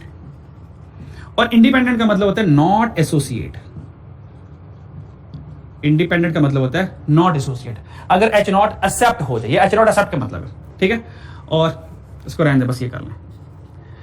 H1 पर है, H1 कहेगा H1 अगर ये एक्सेप्ट हो रहा है तो फिर ये रिजेक्ट होगा ना। H1 कहता है H1 इज डिपेंडेंट, ये डिपेंडेंट है। और डिपेंडेंट का मतलब होता है एसोसिएटेड। पर वो यहां पे पूछ रहा है क्या H नॉट इंडिपेंडेंट है। इंडिपेंडेंट का मतलब है क्या मोबाइल का और एज का आपस में कोई ताल्लुक नहीं है, क्या मोबाइल खरीदने के लिए एज को कोई फर्क नहीं पड़ता, यानी कि कोई भी एज वाला मोबाइल खरीद सकता है। ये H नॉट का मतलब हुआ, ठीक है। अब चेक करते हैं। अब यहां पर हमारे पास रोज और कॉलम की फॉर्म में इंफॉर्मेशन है। जब भी रोज और कॉलम की फॉर्म में इंफॉर्मेशन आएगी तो वो हमारे पास 2 वे टेस्ट कहलाएगा, ठीक है। उसमें आपने ना ई कैसे फाइंड करना, उसमें हम ई फाइंड करते हैं टोटल रो का टोटल, उसको मल्टीप्लाई करते हैं कॉलम के टोटल से और उसको डिवाइड करते हैं ग्रैंड टोटल से। तो मेरे पास यहां से ई आ जाता है। तो क्यों हम लाजमी आपने सीखा हुआ। तो मुझे क्या चाहिए, ये देखिए फॉर्मूले में रो का टोटल चाहिए और कॉलम का टोटल चाहिए। तो मैं क्या करूंगा, इनका टोटल कर लूंगा। 110 रो का टोटल कर रहा हूं, इंटरेस्टेड वाली रो का टोटल कर रहा हूं। 110, 312, 280, 185। तो रो का टोटल कितना आया 887। नॉट इंटरेस्टेड रो का टोटल क्या आया 61, 3 और ये जो 1500 है ना, this 1500 this is called grand total. ये ग्रैंड टोटल है, ये ग्रैंड टोटल हो गया। और ये टोटल रो हो गया, रो 1 का, रो 2 का। फिर कॉलम का टोटल भी करना है, तो इन दोनों को जमा किया, ये कॉलम का टोटल आ गया, ये इस कॉलम का टोटल आ गया, ये इस कॉलम का टोटल आ गया, ये इस कॉलम का टोटल आ गया। Got my point? अब मुझे क्या करना है, थीटा और ऑब्जर्व्ड वैल्यू और एक्सपेक्टेड वैल्यू चाहिए मुझे, ठीक है जी। अच्छा जी, तो रोज और कॉलम, ऑब्जर्व्ड और हम एक्सपेक्टेड फ्रीक्वेंसी को अब आंसर में सॉल्यूशन में लिखने लगे, ठीक है जी। अच्छा जी, जैसा कि सॉल्यूशन में उसने बता भी दिया, जो कि मैंने बता दिया था कि अगर आप एक्सपेक्टेड फ्रीक्वेंसी सॉल्व करना चाहते हो तो आपको रो टोटल को मल्टीप्लाई करना पड़ेगा कॉलम के टोटल से और उसको डिवाइड करना पड़ेगा टोटल ऑब्जर्वेशन से, जिसको मैंने ग्रैंड टोटल कहा था, ठीक है जी। चले जी, नंबर 1। अच्छा, ई कैसे कैलकुलेट हुई है उसने भी नहीं बताया, 1 बाय 1 करके नहीं बताया, तो मेरा ये ख्याल था कि मैं 1 बाय 1 आपको ना कैलकुलेशन शो करवा दूं। तो फिलहाल मैं आपको हिंट प्रोवाइड कर देता हूं, ठीक है, ये कैसे सॉल्व हुआ। तो बाकी उम्मीद है कि आप कर लेंगे। अगर आपसे इसमें प्रॉब्लम होगी तो इसकी वीडियो में आपसे शेयर कर लूंगा, ठीक है, वो प्रॉपर कंप्लीट सॉल्यूशन, क्योंकि स्टेप बाय स्टेप सॉल्यूशन होगा उसमें, ठीक है। तो देखिए ऑब्जर्व्ड वैल्यू ये कैसे लिखी है। अब ऑब्जर्व्ड वैल्यू लिखने का तरीका बताता हूं आपको मैं। ऑब्जर्व्ड वैल्यू लिखने का कोई पैटर्न नहीं है, आपकी मर्जी जो मर्जी लिखें। वो किधर की वैल्यूज, आपकी वैल्यूज, चल यहां पे बैठ। अच्छा, अब इंटरेस्टेड वैल्यूज को भी पहले लिख सकते हैं, नॉन इंटरेस्टेड वैल्यूज को भी पहले लिख सकते हैं, इसके ऊपर कोई बहस नहीं है, ठीक है। तो हम तरतीब से रखते हैं, इंटरेस्टेड देन नॉन इंटरेस्टेड। अब सबसे पहले इंटरेस्टेड वैल्यूज को मैं लिखूंगा। इंटरेस्टेड वैल्यू कौन है, इंटरेस्टेड वैल्यू 110 312। तो चेक करें, इंटरेस्टेड आ रही है 110 312, कहां तक जानी है इंटरेस्टेड वैल्यू, 185 तक। तो देखिए 185 तक आ रही है। तो ये सारी जो वैल्यूज हैं ये किससे बिलोंग करती है, जो इंटरेस्टेड है, जो इंटरेस्टेड है मोबाइल खरीदने में। और फिर नॉन इंटरेस्टेड कहां स्टार्ट हो रहा है, 52 से लेके 150 तक। तो ये क्या आएगा, 52 से लेके 150 तक।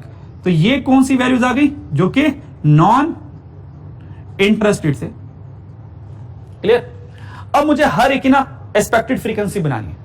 एक्सपेक्टेड फ्रीक्वेंसी बनाने के लिए ये 95 कैसे आया होगा, ये 95 ऐसे आया होगा कि 110 को आपने पिक करना सबसे पहले। 110 कहां पे, यहां पे 110 जिस रो में है, किस रो में है, इस रो में, इस रो का टोटल ले ले 110 जिस रो में है उस रो का टोटल ले ले, 110 जिस कॉलम में है उस कॉलम का टोटल ले ले। तो ये 95.8 कैसे आया होगा, ये इस तरह आया होगा, रो का टोटल 887 मल्टीप्लाई बाय कॉलम का total 168 divided by grand total. What is grand total, this is the 1500 grand total है। हमने क्या किया, 1500 से डिवाइड किया, तो ये 95.8 हमारे पास आंसर आ चुका होगा। इस तरह से आंसर आया, ठीक है। फिर हमारे पास एक और टेस्ट कर लेते हैं कोई भी। तो एग्जामिनर ने किसको किया हुआ, 52 को यहां पे किया, इस 52 को किया हुआ है ना। तो हम यहां पे टेस्ट कर लेते हैं किसी और को, एक और को कर लेते हैं 280 को। ये 280 का आंसर जो आया 328.78, ये कैसे आया। अब 280 कहां पे है, 280 यहां पर है ना, जहां पे 280 है उस रो का टोटल क्या 887। तो मैं यहां पे क्या करूंगा, लिख दूंगा 887 मल्टीप्लाई बाय कॉलम का टोटल क्या है, 280 के कॉलम का टोटल है 556। तो यहां पर क्या देगा 556 डिवाइडेड बाय ग्रैंड टोटल कितना, वो तो 1500 ही है। तो यहां पर क्या आ जाएगा 1500 आ जाएगा। तो इस तरह से ये आपको एग्जाम में करना पड़ेगा 1 बाय 1, इसका कोई शॉर्टकट नहीं है। You have to calculate 1 by 1 values. तो इस तरह सारी की सारी एक्सपेक्टेड वैल्यूज आ गई। इससे आगे का काम आप लोगों को आता है, और आपको पता फॉर्मूला लगाना है। और फॉर्मूला लगाने के लिए आप लोगों ने इसको जरा रेज कर दूं, ये सारा थीटा आ गया, ये सारा ई आ गया, फिर काय स्क्वायर का formula theta minus E whole square divide by E. तो सारी वैल्यूज 1 बाय 1 आ गई। फिर हमें पता, हमने काय स्क्वायर के फॉर्मूले में एट द एंड इनका क्या करना है, सम करना है। तो इन सारी वैल्यूज का सम किया तो हमारे पास आंसर 46.02 आ गया, ठीक है। तो काय स्क्वायर का आंसर आ गया 46.02। अब क्या रह गया, काय स्क्वायर टेबल वैल्यू, तो वो यहां पे लिख लेते हैं जरा। तो काय स्क्वायर कैलकुलेटेड आंसर आया 46.02। 46.02। अब क्या चाहिए, काय स्क्वायर टेबल वाली वैल्यू चाहिए।